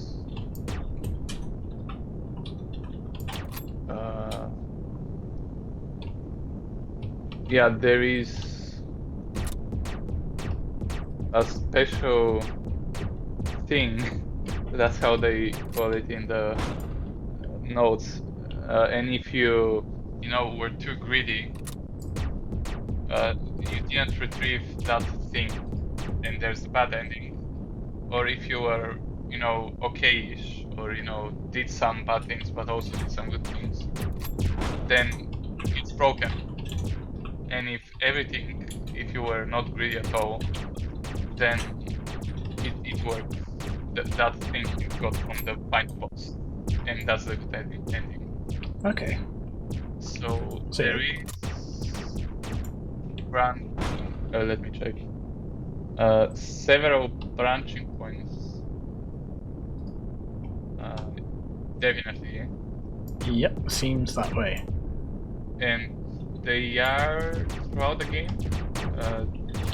Yep. So we've definitely had a number of sort of ongoing choices that seem to affect the overall course of the narrative. Yeah, which would put them at excellent. And priceworthy would be a network of branches and paths throughout the story, and I'm not sure if they're there.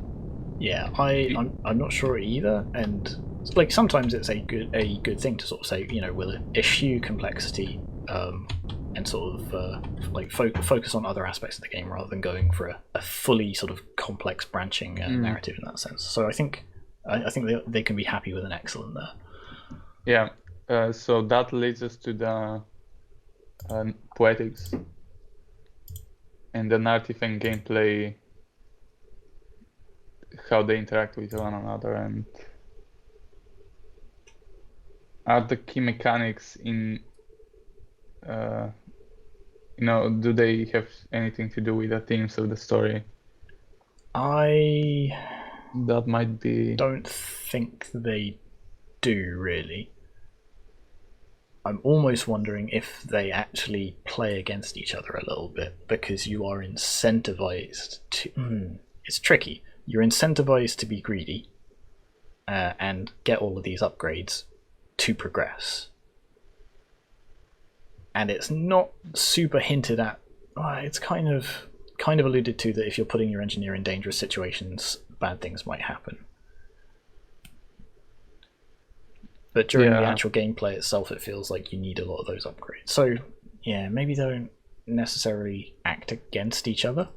Like, the main sort of mechanics of play are, moving and shooting and destroying enemies, and that's fine, but it doesn't necessarily sort of fit with the thematic choices that they're going for, which are sort of more focused in the story sections. Yeah, so it feels like the narrative and gameplay do not interfere with one another, but the key mechanics have little to do with the themes of the story. Or do they interfere, actually? As you said.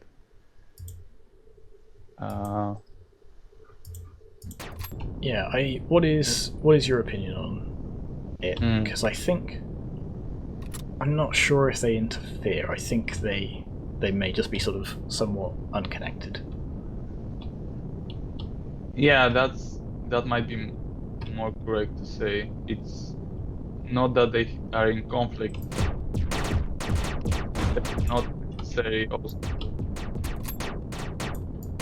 complementing with each other. Yeah, so I think. Yeah, I don't think it's that they conflict or that they complement. I think they're just. Yeah, separate. Yeah. Separate to one another. And I guess also that the mechanics have little to do with the themes of the story. Yeah. They're kind of, again, separate. The story, in a sense. So that would put it at a satisfactory. Okay. And what do we think about the pacing? So overall, it starts off relatively slow. We have the sort of initial tutorial where we move and shoot and stuff that kind of are nicely introduced to some of the setting and the mechanics. The stakes seem to get risen mechanically and narratively, so we start off on what's ostensibly a simple mission, things escalate, we find out that we're fighting for the survival of civilized space or whatever. Yeah, I think there's certainly ascendant pacing. Yeah, do we have... I mean, we haven't gotten to the final peak. But from the game notes, it looks like there's a final boss. Oh heck, I'm not sure I fancy my chances, but we'll see. So yeah, I think we can safely say there's going to be a final climax based on their notes and the things we've seen so far. Yeah, and it's probably going to be a hard boss, the way it sounds.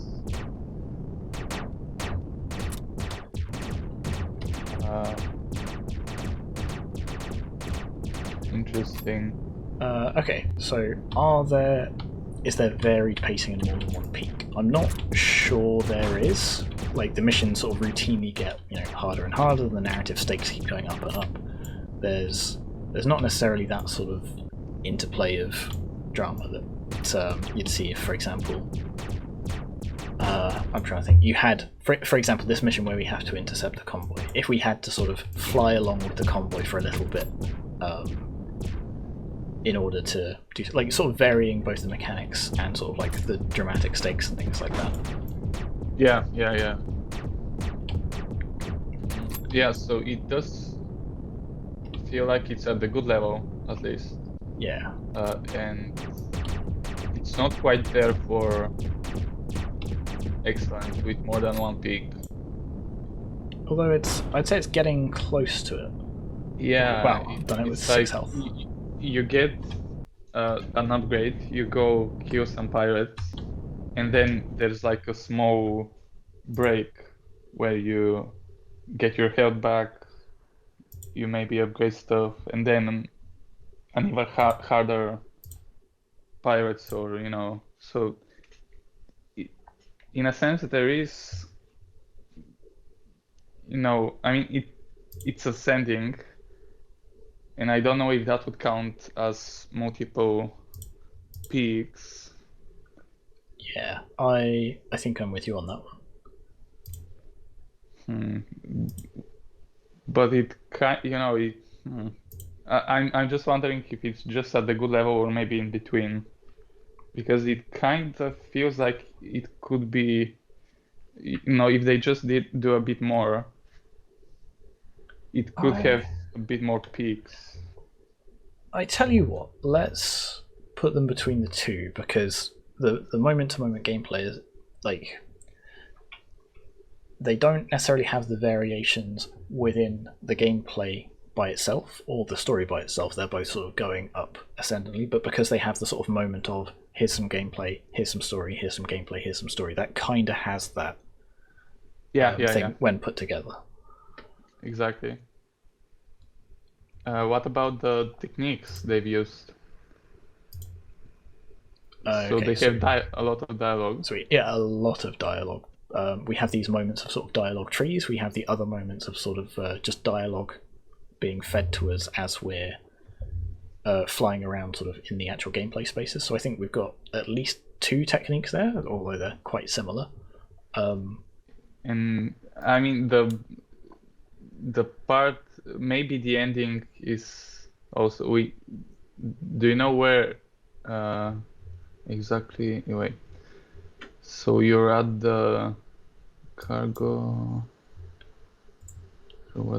so this is one of the reasons. So yeah, I'm not sure whether we'll have like an ending cutscene or anything, or like even a fully rendered ending cutscene or things like that. But we've been playing this for nearly 50 minutes now and haven't got there yet. So this is why when we're talking about small game prototypes, if there's stuff you want to showcase, put it very, very early in. But based on what we've seen, at least there's at least 2 techniques. They're pretty effective. Yeah, so use of more than one game writing technique, and that would put it at a good level. And for an excellent actually, we would need appropriate and consistent use of more than one game writing techniques. And I mean, they do have, the dialogue and the choices, but maybe the fact that it's just that. Well, it's not just that. So we get these sort of dialogue choices when we're in a station or whatever, but then as we're flying around, we get some dialogue fed to us as well.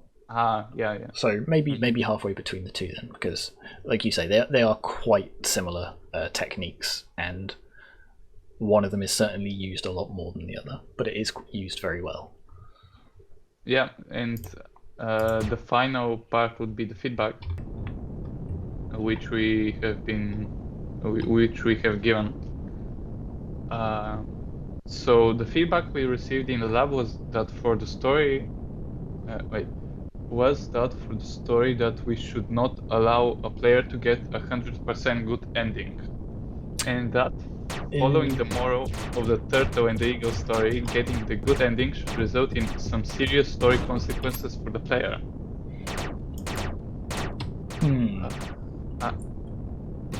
Let me finish maybe. So for this, we made it so that the player is regularly asked to put a crew member in danger for better mission performance. Sometimes this extra risk will result in serious consequences for the crew member. And if the player is to achieve the good ending, they will do so at the cost of inadvertently killing the crew members and alienating the ones that survive. So I guess that's not actually the good ending. Yeah, depending on how you view it. Yeah, it's interesting that they phrased it like that way. I think I understand what they're trying to say, but saying that their feedback was you can't have 100% good ending is probably not quite the interpretation that we were going for. I think I understand what they meant. Like 100% good ending would be everything is fine, everything works and all that. Oh, heck. and you still win. Yeah. But you know, the good ending would be, or It's like settling for Yeah. what you have, kind of. Hang on, I'm just gonna turn the sound of that down a little bit more because that is a very loud Gatling Yeah. laser or whatever they've got. Okay, so a good for the feedback would be a good would be feedback has been addressed and the changes have been successful. So they've certainly made the changes, and it looks like it works. You know, you won't get a good ending, the best ending, if you take everything and are greedy. yeah. I think it's perhaps that articulation of the feedback that Yeah. isn't quite what we were after, but the actual Yeah. changes they've made seem to have been like pretty successful Yeah. in the way they've constructed their story. Yeah, I think that works.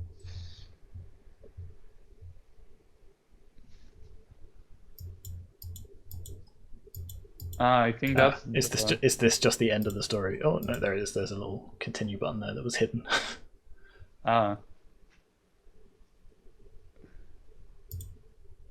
Okay, there we go. What excellent timing. Yeah. Okay, so I think we call that a good. For the feedback, yeah. Again, yeah. Perhaps if they'd articulated exactly sort of why or how they'd made those changes. Yeah. But they didn't make them, and but yeah, from the sounds of it, the choices they've made to the story have been quite good.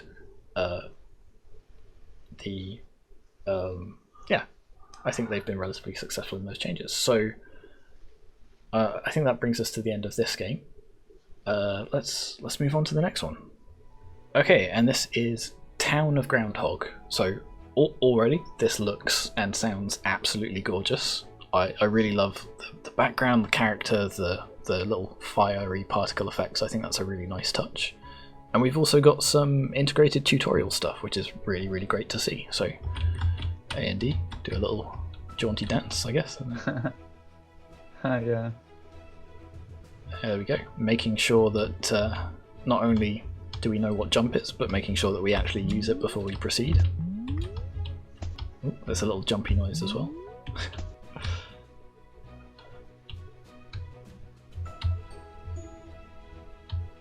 Okay. Okay. And you can't. So yeah, I was going to say, okay, so they've not made sure that we know that, but not only do we know that we can go up and down ladders, we know that we can push blocks as well. And use them as a way to climb up. So yeah, thinking back to coursework 1, that's like a really, really good sort of first tutorial, because they've taught us a number of different skills in a very short amount of time. Hello. Greetings, traveller. Oh, really nice looking dialogue boxes as well. Might I play you a song for your travels? Do you happen to be new here? Yep, I don't remember this place. Welcome to the town of Groundhog. I wonder if that name is going to be important. They are simple folk here. I've not known them as long as I am a traveller myself. Come to think of it, I don't know why I'm the one introducing you. Alas, be careful of the tavern keeper. He will kick you out of the tavern for no good reason. I don't know if I believe the bard. You should never trust bards. Stay away from the well. Let me give you a jewel before you go on your way. Oh no. Okay. So setting up some... Come back here if you want to play a game. What if I want to play a game right now? Yeah, it was a great song.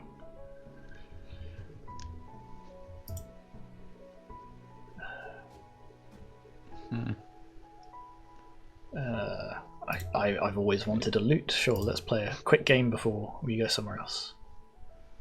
So amount is higher or lower? Oh, interesting. I'm really bad at this.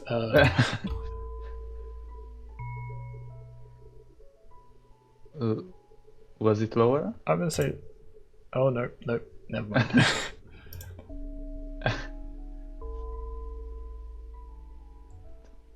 Partly, I've turned the volume down because I don't want it to drown us out as we're talking about this. There we go.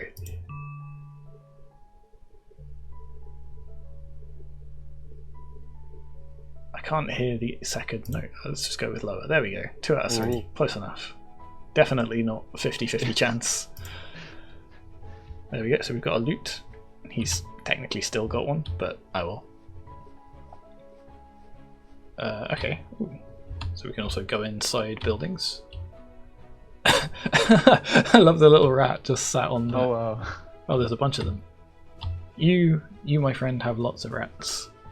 It's definitely feeling like, you know, level 1 in an RPG. We're going to get a quest from a tavern keeper to get rid of the rats.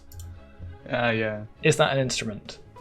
Oh, interesting. Ooh, okay. So, story engine reacting to stuff that's happened in the game. That's really nice to see. Yeah. Yeah. After the last musician call so we should have inferred that because the bard doesn't like the tavern keeper doesn't like the bard. We probably shouldn't. Okay. Cool. So definitely seeing the story engine at play there, which is really nice. Let's continue talking to people. And as we're doing that, shall we jump into the first bit of the mark scheme? Yeah, I think we can start looking at the audio at least. So, audio is pretty lovely. We've got some really lovely background music. We have some sound effects. When we jump, we get a little jumpy noise. I think we had the note game where we had to guess. Oh, of course, yeah. We don't really have any others, and they don't. It'd be nice if maybe it was a little more adaptive. So if, like, perhaps it changed tracks when we go into different buildings to really give to the ambience. So the blacksmith would, I don't know, have either a slightly different musical track or like somebody hammering on an anvil in the background. Mm-hmm. But what is there is really, really nice. Do you need any help? Yeah. So where would that put them on the mark scheme? Ooh. Oh, and hang on, there I was saying about the music changing. What a perfect example.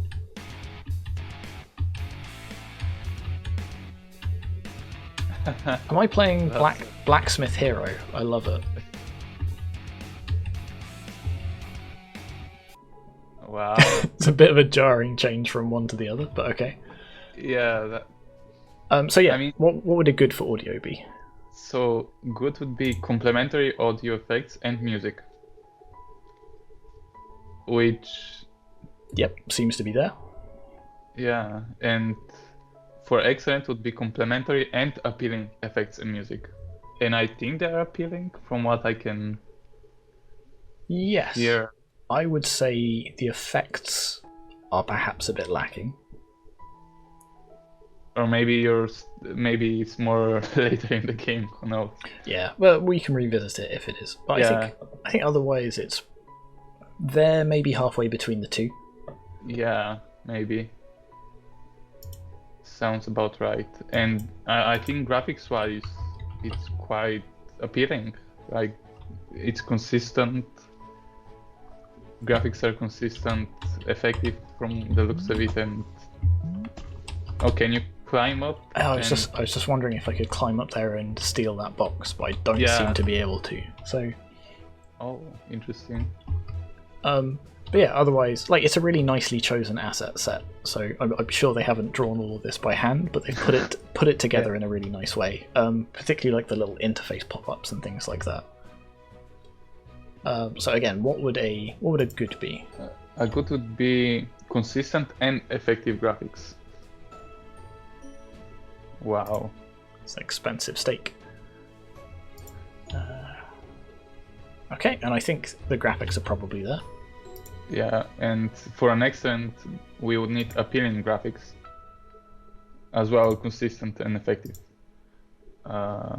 And...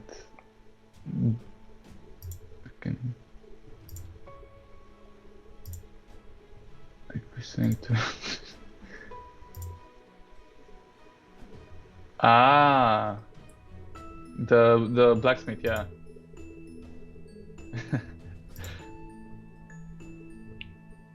Brilliant. I've got a pogo stick.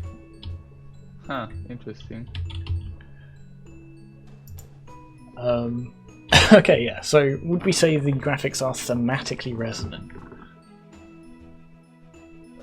Well,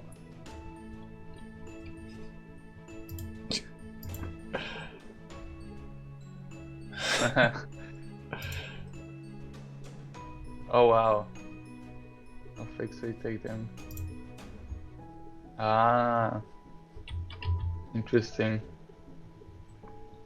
I mean, so the graphics, are they thematically resonant?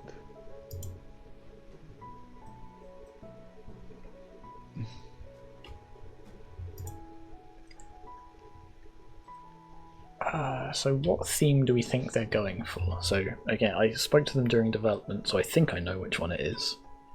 I'm not sure because I haven't looked at it, so I think this is the goat and the fox, and this is all about looking before you leap. Here's the jumping puzzle and an alligator.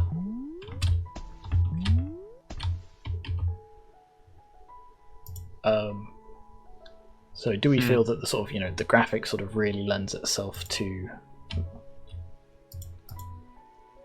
that kind of thing? I don't know if it directly does. I don't feel it, works against it, but I think we can say that the graphics are probably a solid excellent there. Yeah, definitely. Very nicely chosen assets, and okay, they don't feel out of place, so they're either excellent and not necessarily at the price worthy. Okay, so information design would be next. Yeah, and sure, have a pogo stick. Okay, I like that we can just offer random stuff to the crocodile. Apparently not the gems though. So what information is displayed? We've got who we can talk to. We've got where we can go. Basically what we can interact with. Also, we have our items. Yeah. So I would say maybe this is sort of the only part where the graphics also sort of fall down a little bit. These aren't hugely consistent, so the pogo stick, the gems all feel a little bit disconnected to everything else. Yeah. But I imagine it's difficult to find a beautifully pixelized pogo stick asset that fits in with all of this. So they've done their best. The only bit of information design that I am particularly confused about is what this tiny little globe here means. Because I think this showed up when we got some gossip from the blacksmith, but I could be wrong. Is this supposed to be representing some knowledge about the world that we have now, or what? Oh heck! A miracle requires a leap of faith. Well, whee! Ooh, that was a really nice effect, and I know that was just the camera zooming from one side of the map to the other. But that was really, really nice. We got a sort of flashback of everywhere we've been. It's a shame this is off the screen a little bit. What item should I use? This is bread, so that's what this is supposed to be. That's very, very cute and very funny. Yeah. Okay. So now we're back at the start. So did we escape, or are we a different person? We seem to be a different colour now. Interesting, yeah. So yeah, in terms of information design, I would say all information is shown. So definitely all key information is shown. Is it shown clearly? I think so. Certainly, the interaction points and things like that. The items are the iconography they're using for them isn't always hugely clear, but again, that's a limitation of having to work with what assets that you've got or can find. Or can put together in Paint.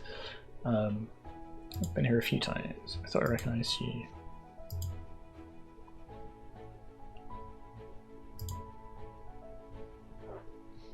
Okay. So yeah, I think that so that puts it at the excellent, I think. Okay, brilliant. So let's see. Also, now you can talk to the. Yeah, exactly. Immortality.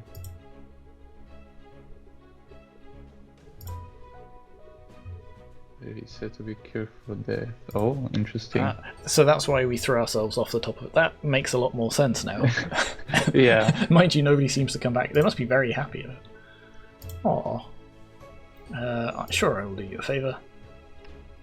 Keep getting rats. We are going to be... Then like now, from what I hear, there are mice. I'm not sure rats are scared of mice, but okay, let's go fill his tavern with mice to scare off the rats. That seems like a sound business strategy. Yeah. Where am I going to find a mouse? Maybe... I'm also going to go play Blacksmith Hero again for a second. So yeah, in the meantime, let me check the next part. What do you think about the bugs? I haven't really noticed much in the way of bugs. There's been like one or two bits where the controls have been a little bit sticky, and that seems to be just the sort of thing that happens when you're trying to do jumping over things in Unity. Occasionally you'll just get stuck on things, but otherwise no real sort of bugs with the story engine and things, and that's the important stuff of what we're looking for. There we go. But I'm not... And I'd say, you know, it's a reasonably complex thing, like in terms of like mechanically. Again, most of the main sort of player-facing mechanics are just moving around and interacting with stuff, but underlying it, the system is presumably keeping track of what items we've got, who we've spoken to, and so on and so on. So I'd say it's a reasonably complex game as well. And there are no obvious bugs from what I see, which puts it at excellent. Yeah, okay, so it is. It does seem to be from that. So complex, no obvious bugs.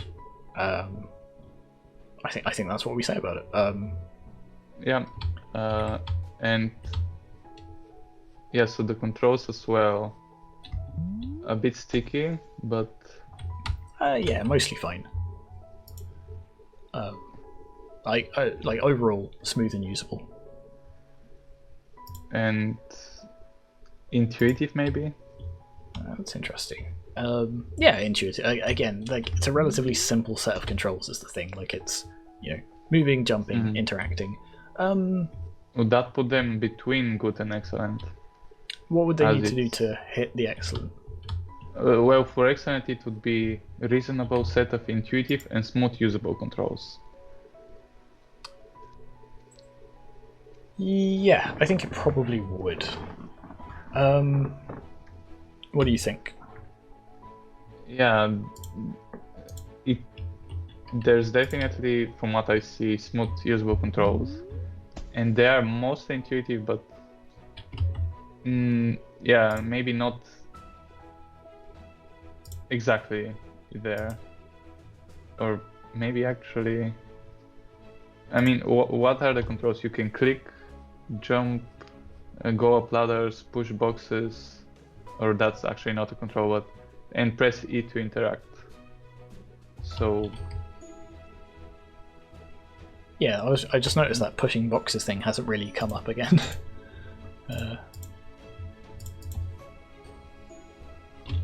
Didn't it say something about falling in the well, or did it mean the thing?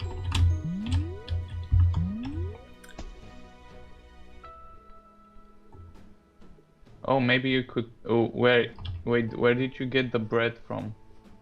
Oh, that's a good question. I don't know. Maybe from the priest. I also maybe I think because now you can probably use the bread to get some mice. Maybe. Yeah, but I don't know where from is the thing. Oh, maybe you got it from this lady here. Yeah, but I don't know where to get the mice from now. Yeah. So, yeah, I mean, yeah, the controls. So, I think they're in between excellent and good. Yeah, okay, that seems pretty fair. And what about the mechanics? There's quite a few. Yes, quite a few actually. interesting ones. Yeah, so I was going to say, there's, again, a somewhat limited set, because it's just walking and interacting. But there are actually these mini-games, like guessing the note, the blacksmith hero, and so on. So I'm just not sure it's an enormously wide set of mechanics. But again, for a small prototype, they've got a number of different things in here that I think work. And they work well complement together. each other. Yeah, so a good would be a set of complementary mechanics. An excellent would be a wide set of that. And higher, yeah. Yeah, lower. There we go. So yeah, and also the loot shows up in the same spot as this globe, which is... I'm not sure what this means or refers to. I wonder. But yeah, so do you think we're again in between good and excellent on the mechanics? Because it's not wide enough, but it kind of is, there is something there. Yeah, I would say it's between the two, partly because, like you say, it's not an enormously wide set, but for a small prototype, they're doing a number of different things, which is nice. That said, some of them are a bit, disjointed. So, they are like individual little mini games that don't have any relation to one another. The main one that you've got is the sort of inventory items and moving those between players. So I think between a good and an excellent is pretty accurate. Yeah. And now the interesting part, the story engine, and how the game interacts with the story, and vice versa. So we've already seen game impacting story. And that's with actually, which part would be that? Well, so during the game we talked to the bard, got his loot, and then when we spoke to I forgot his name, the tavern keeper, he wouldn't talk to us anymore. Yeah, exactly. So I guess let's start with that one. So it's definitely present. It presumably happens in a number of places because there are a number of different instances of getting an object and that unlocking further story from another character. Yeah, exactly. And sort of progressing the overall plot.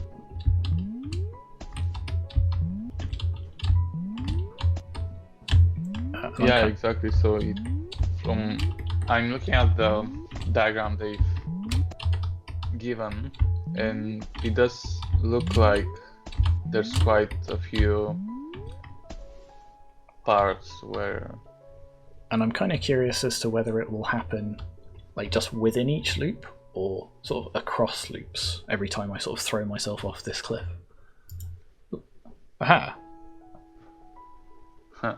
So if I have the bread, I can lift myself out of there. Okay, so this is... I'm another slightly different colour. So again, I'm not sure if I'm a different character or if I'm the same character but in some sort of weird time loop. Maybe that's the secret we're trying to unveil. Yeah, so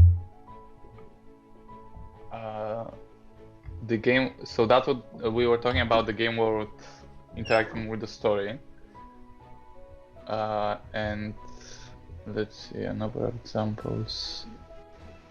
So we have a number of examples where the game world impacts the story, I think. Yep, I would agree with that.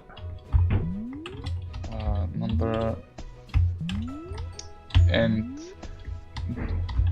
I'm not sure if we are at the excellent level where it's a consistent interplay between the game world and the story, including important impacts. Maybe wait for someone else. So So I think this is another person. So I think this is like the perfect example of that thing, actually, which is now, because of our choices in the gameplay previously, now when we come back on this story loop, there's another person down there that we have to decide to rescue or whatnot. So I think that actually might bring it up to an excellent in terms of the gameplay impacting the story. Yeah, actually, yeah.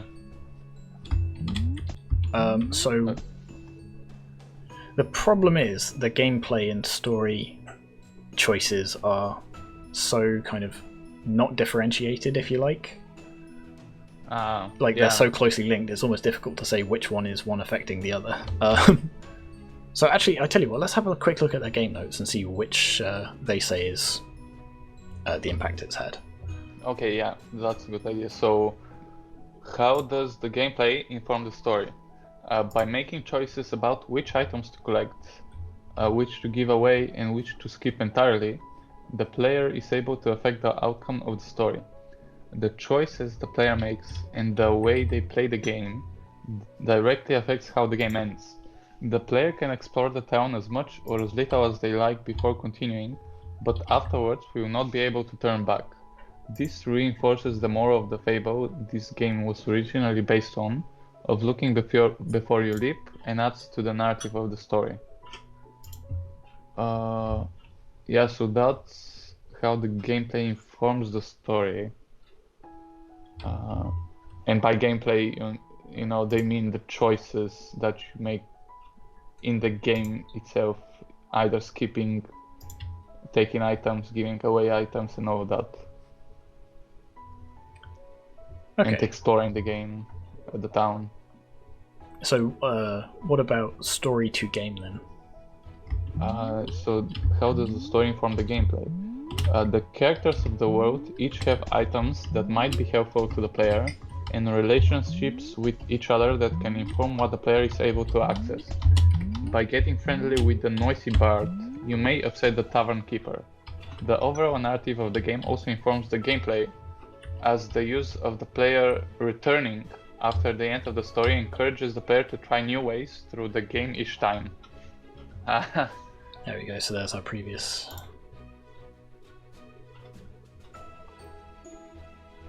Interesting. So we didn't manage to save the other one though.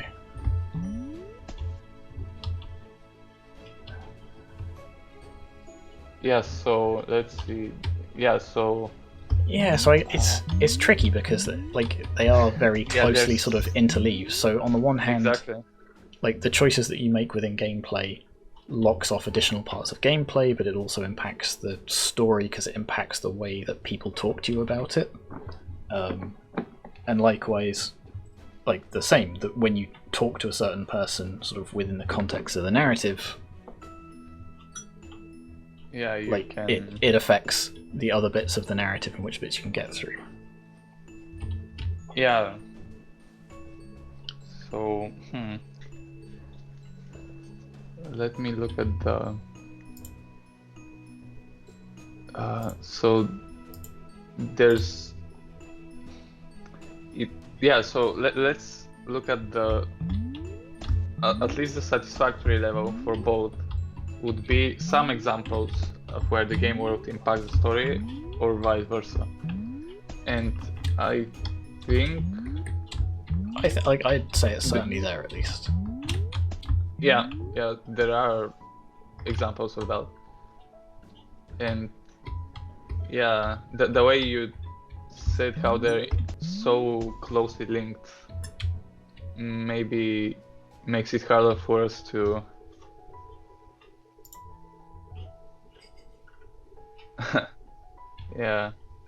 makes it harder for us to separate the two marks. Yeah. So because for example,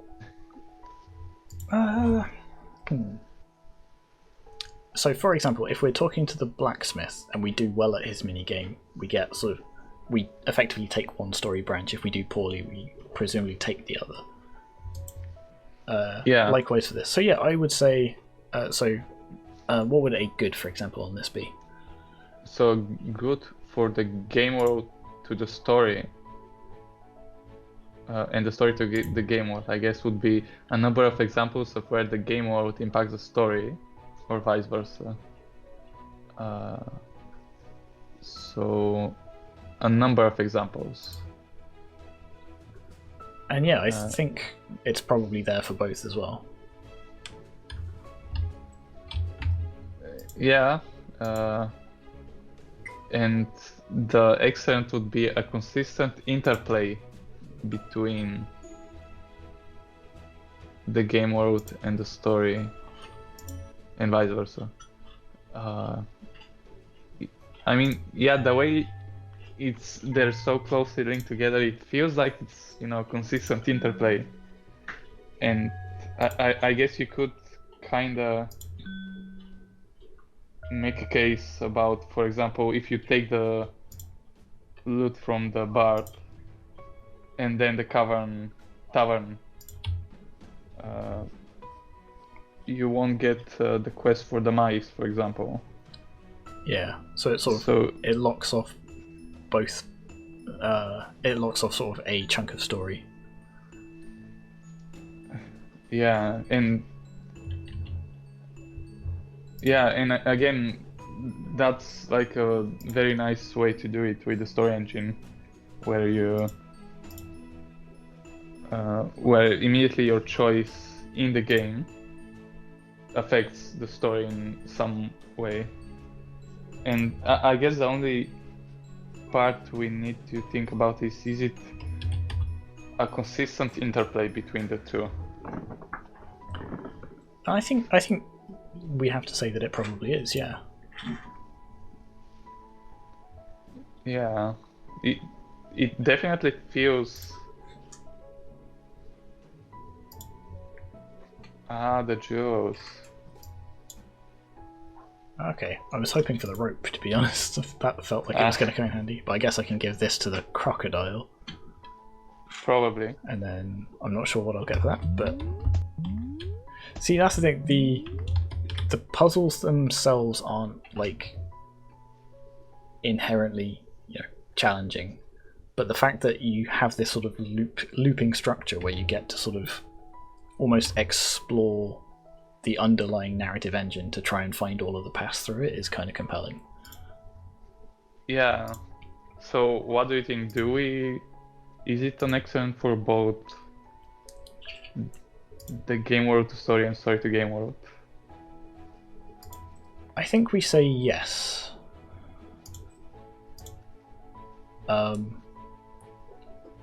Because of, as we say, we're struggling to sort of differentiate them, so let's leave it at that, and then move on to the next one.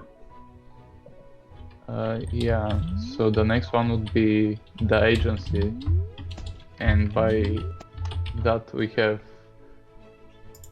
the richness of structure and the quality of choices. Oh, a song.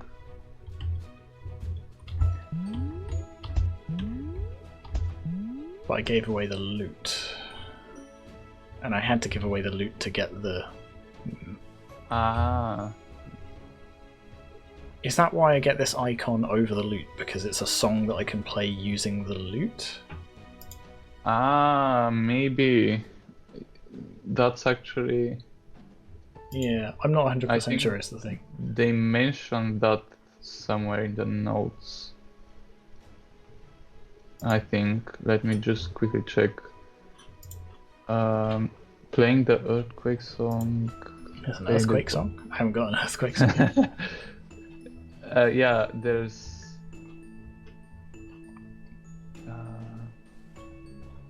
that's after you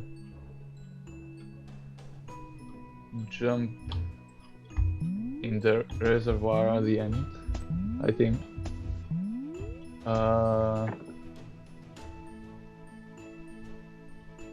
Yeah, so where were we? At the agency. So richness of structure, so they do have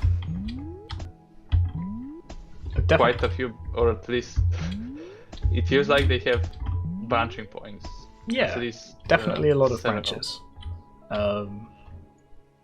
And it is throughout the game, which would put it at excellent. So a number of branching points throughout the game. Yeah, I agree. It's interesting that because of the loop structure, they're kind of inherently throughout the game. Yeah, exactly. Like, it's the same branching points over and over and over and over, but the way they've set it up, it's almost like lots of different branches, which is kind of a clever way of doing it. Okay, so what would they have to do to get beyond that? For prize-worthy, they would need a network of branches and paths throughout the story. And I don't think they quite hit the prize worthy because, as I say, it is effectively the same branches over and over and over again, but they're almost doing a good illusion of having that, which is kind of clever. Exactly. Yes, and what about the choices? The quality of choices. There's definitely. It's interesting because the choices themselves don't have a huge impact, at least that I can tell. Like they have a minor impact on sort of the way this particular loop ends, but because of the loop, you're incentivized more to try every single instance of a choice to see how that affects things, rather than to actually make the choices themselves. Yeah, that's interesting. Yeah. I feel like there must be like something I'm missing with the mice in this earthquake song and the loot, but we might have to look at that a bit later. So yeah, so what would a good for the quality of choices be? Good would be some interesting choices and attempts to manage player agency. So yeah, I would say they are managing the agency by having this sort of looping structure where effectively there isn't a lot of space for the choices to expand like endlessly, because they keep the overall amount of gameplay very, very short and just loop it over and over. So I think that's a really good attempt for it. Are the choices particularly interesting ones?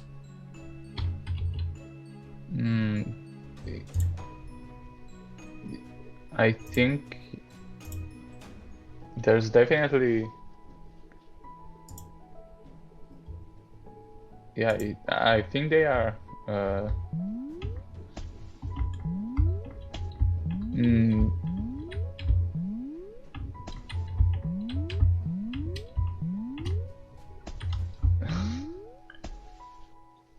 So now, so where did you actually get the bread from? Did you? So it's from the lady who you talked to about feeding the birds. Presumably that's a little bit of foreshadowing of you can offer it to a bird and get carried out. Yeah, so I think we're at the good level for the choices. I think so, yeah. I think there's obviously scope to expand some of the choices and sort of make it more relating to like the way that you particularly want to play it or things like that. But their approach of sort of making the game revolve around almost finding the effect of all of the different choices is kind of interesting in and of itself. So yeah, I say we put that at a good. Yeah. Okay. So that leads us to poetics. Okay. And the look before you leap. So I like that we have at sort of the climax this very, very obvious leap. Yeah. I can't exactly look before I leap into it though. Well, yeah. I guess the first time you can, but after that you already know. You've kind of looked already, but with another That is person. true.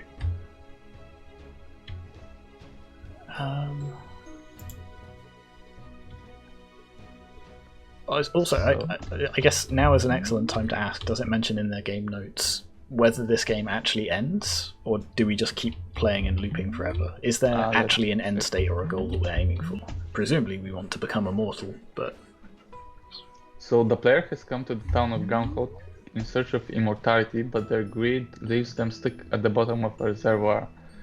The player then starts again at the beginning as a slightly different character and must explore the town they have traveled to and learn and gather what they can before continuing on. If you're not equipped to get out of the well pit, then you will be stuck until someone else comes to save you or themselves. I think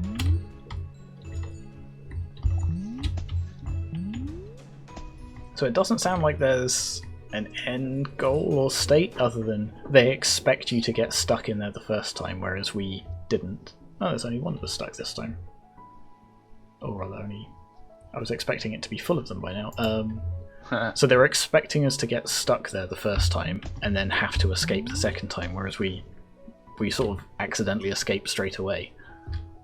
I guess maybe. That's my impression from their notes. Yeah. Okay. In terms of the theme, we are somewhat encouraged to consider our actions before doing them. So, for example, the bard kind of hints that he doesn't get on with the tavern keep. When we get given his loot, like, it kind of foretells that is going to be the case, but it doesn't really. And I mean, at the same time, it tells us, oh, you can get back to me later rather than immediately now. So you can look, talk with the tavern keeper before you get the loot. Yeah. So there is...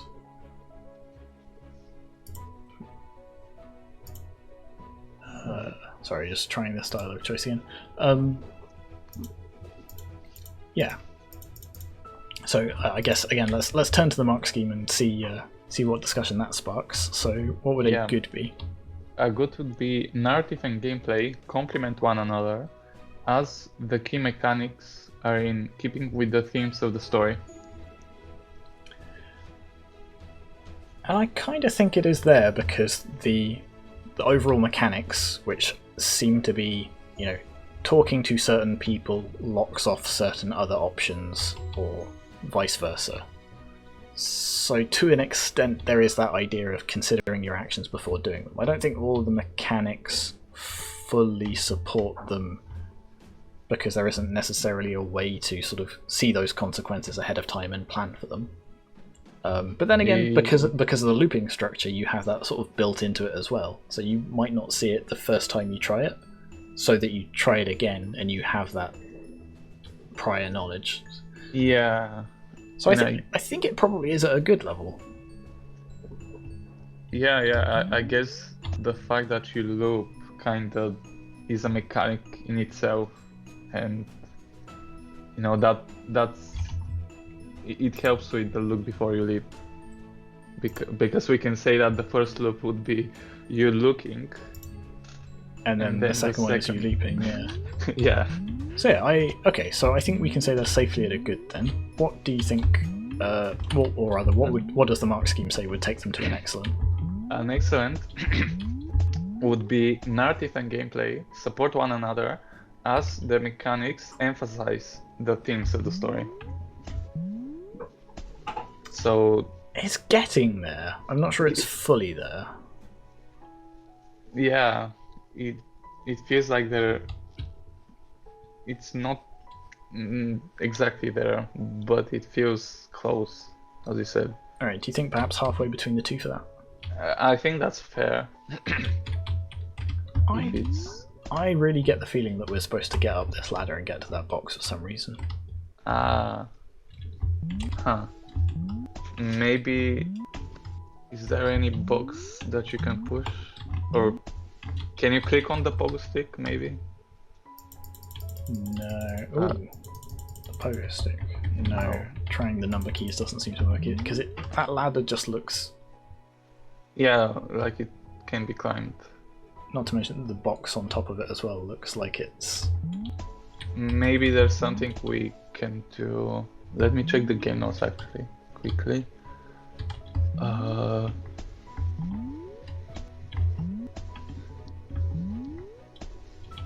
Maybe that's where the earthquake thing is hidden or whatever. Wait, the earthquake song is winning the blacksmith mini game awards you the earthquake song. So that's what. Oh, the so that's earth what the was. earth was. Okay. Yeah. I tell you what, I'll try that outcome as we're going. Can you information? So otherwise, sorry. There is a thing where you can get the earthquake song, get the water song from the crocodile, and then the priest will give you the goddess song, and you can use that to save yourself and the other person. Oh, so we need both earth and water. So it's only earthquake and water song, and then the priest would give you another one. Okay. So I assumed we'd need the lute to actually play the song, but...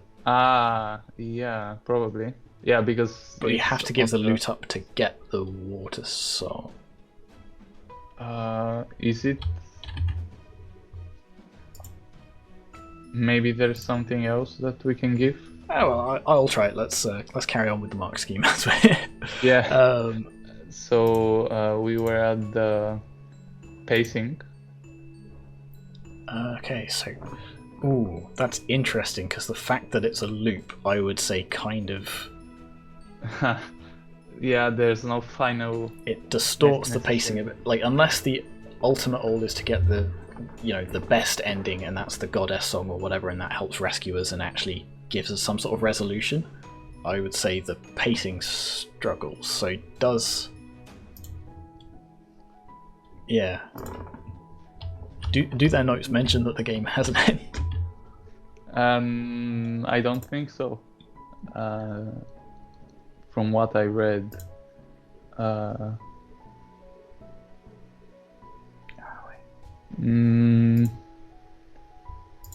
No, I don't think they do.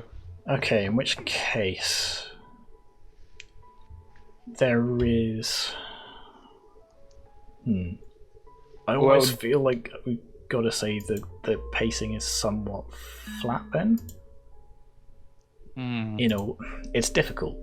It definitely varies because, you have the climactic leap from the thing. It resets, there's confusion, there's drama, but because it constantly repeats over and over again, it very quickly sort of flattens out.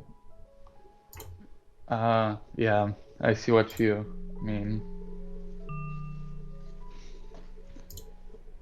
Well, for satisfactory, we would need some ascending pacing, and for it to be ascending, yeah. I think it's in the grand scheme of things. When you start repeating, it does kind of. So I think that's probably fair, and I think the loopers help them in other ways, but perhaps it's hindered them a little bit in this way. Yeah, that's fair. So pacing unclear or flat would put them at a pass, which I think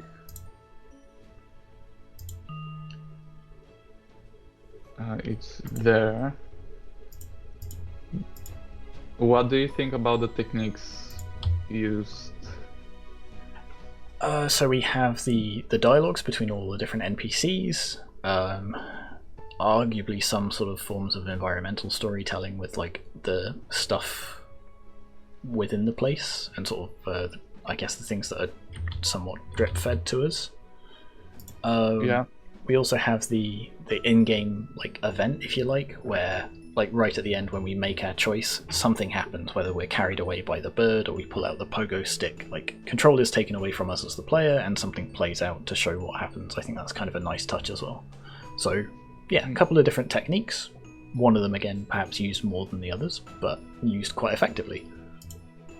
Yeah, so a good would put them at, or for a good, that would need to be use of more than one game writing techniques, which, yeah, it sounds like that. And I'm not sure if they're at the excellent level where it's appropriate and consistent use of more than one game writing techniques.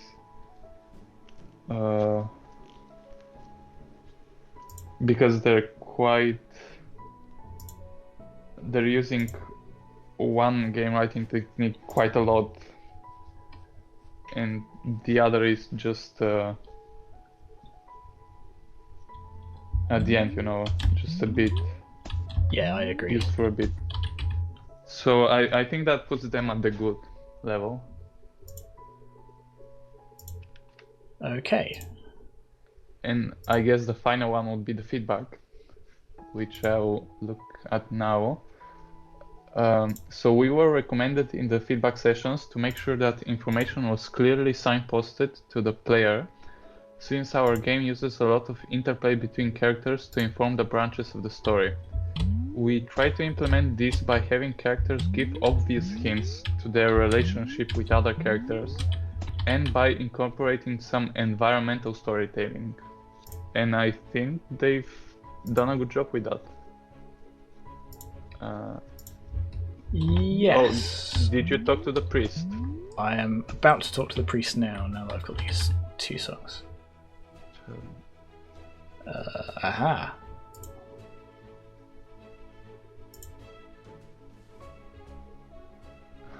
Well. So I think that either I've missed it or that's not very well signposted that he'd be interested in them. I know we got the Earth song because the blacksmith said he overheard the priest saying it or something. Okay, great, so to give you this, the goddess song. This has been in the care of this town for generations. Who did justice? Go with caution. Okay. Lovely. So. What if you talk to the thief again? That's a good question. Will something happen? Maybe. Because I've already had an interaction with him already. Oh, I see. I don't have anything to... Okay. That, I think, may have been actually a bit of a bug in the story engine, because I didn't have anything to give to him. But now I have the loop back, and now I can do the song. Okay. Yeah, so the first bit of feedback, I think they've implemented well. Yes. With subtle hints and some environmental storytelling. So again, I think it would have been nice if they'd articulated with some examples, like how have they hinted these relationships? Because the bard and the tavern keeper, yes, I definitely see. The others, perhaps less so. Let's try the goddess song and see what happens. Okay, picks us both up, rescues us both. Wow. Okay, but we still end up looping back here. So yeah, there is. Yeah. So yeah, the pacing, there is definitely not a final climax that we can see. But okay, yeah. So a good for the feedback would be a good would be feedback has been addressed and the changes have been successful. And there's also a bit more that I didn't read. Sorry, go on.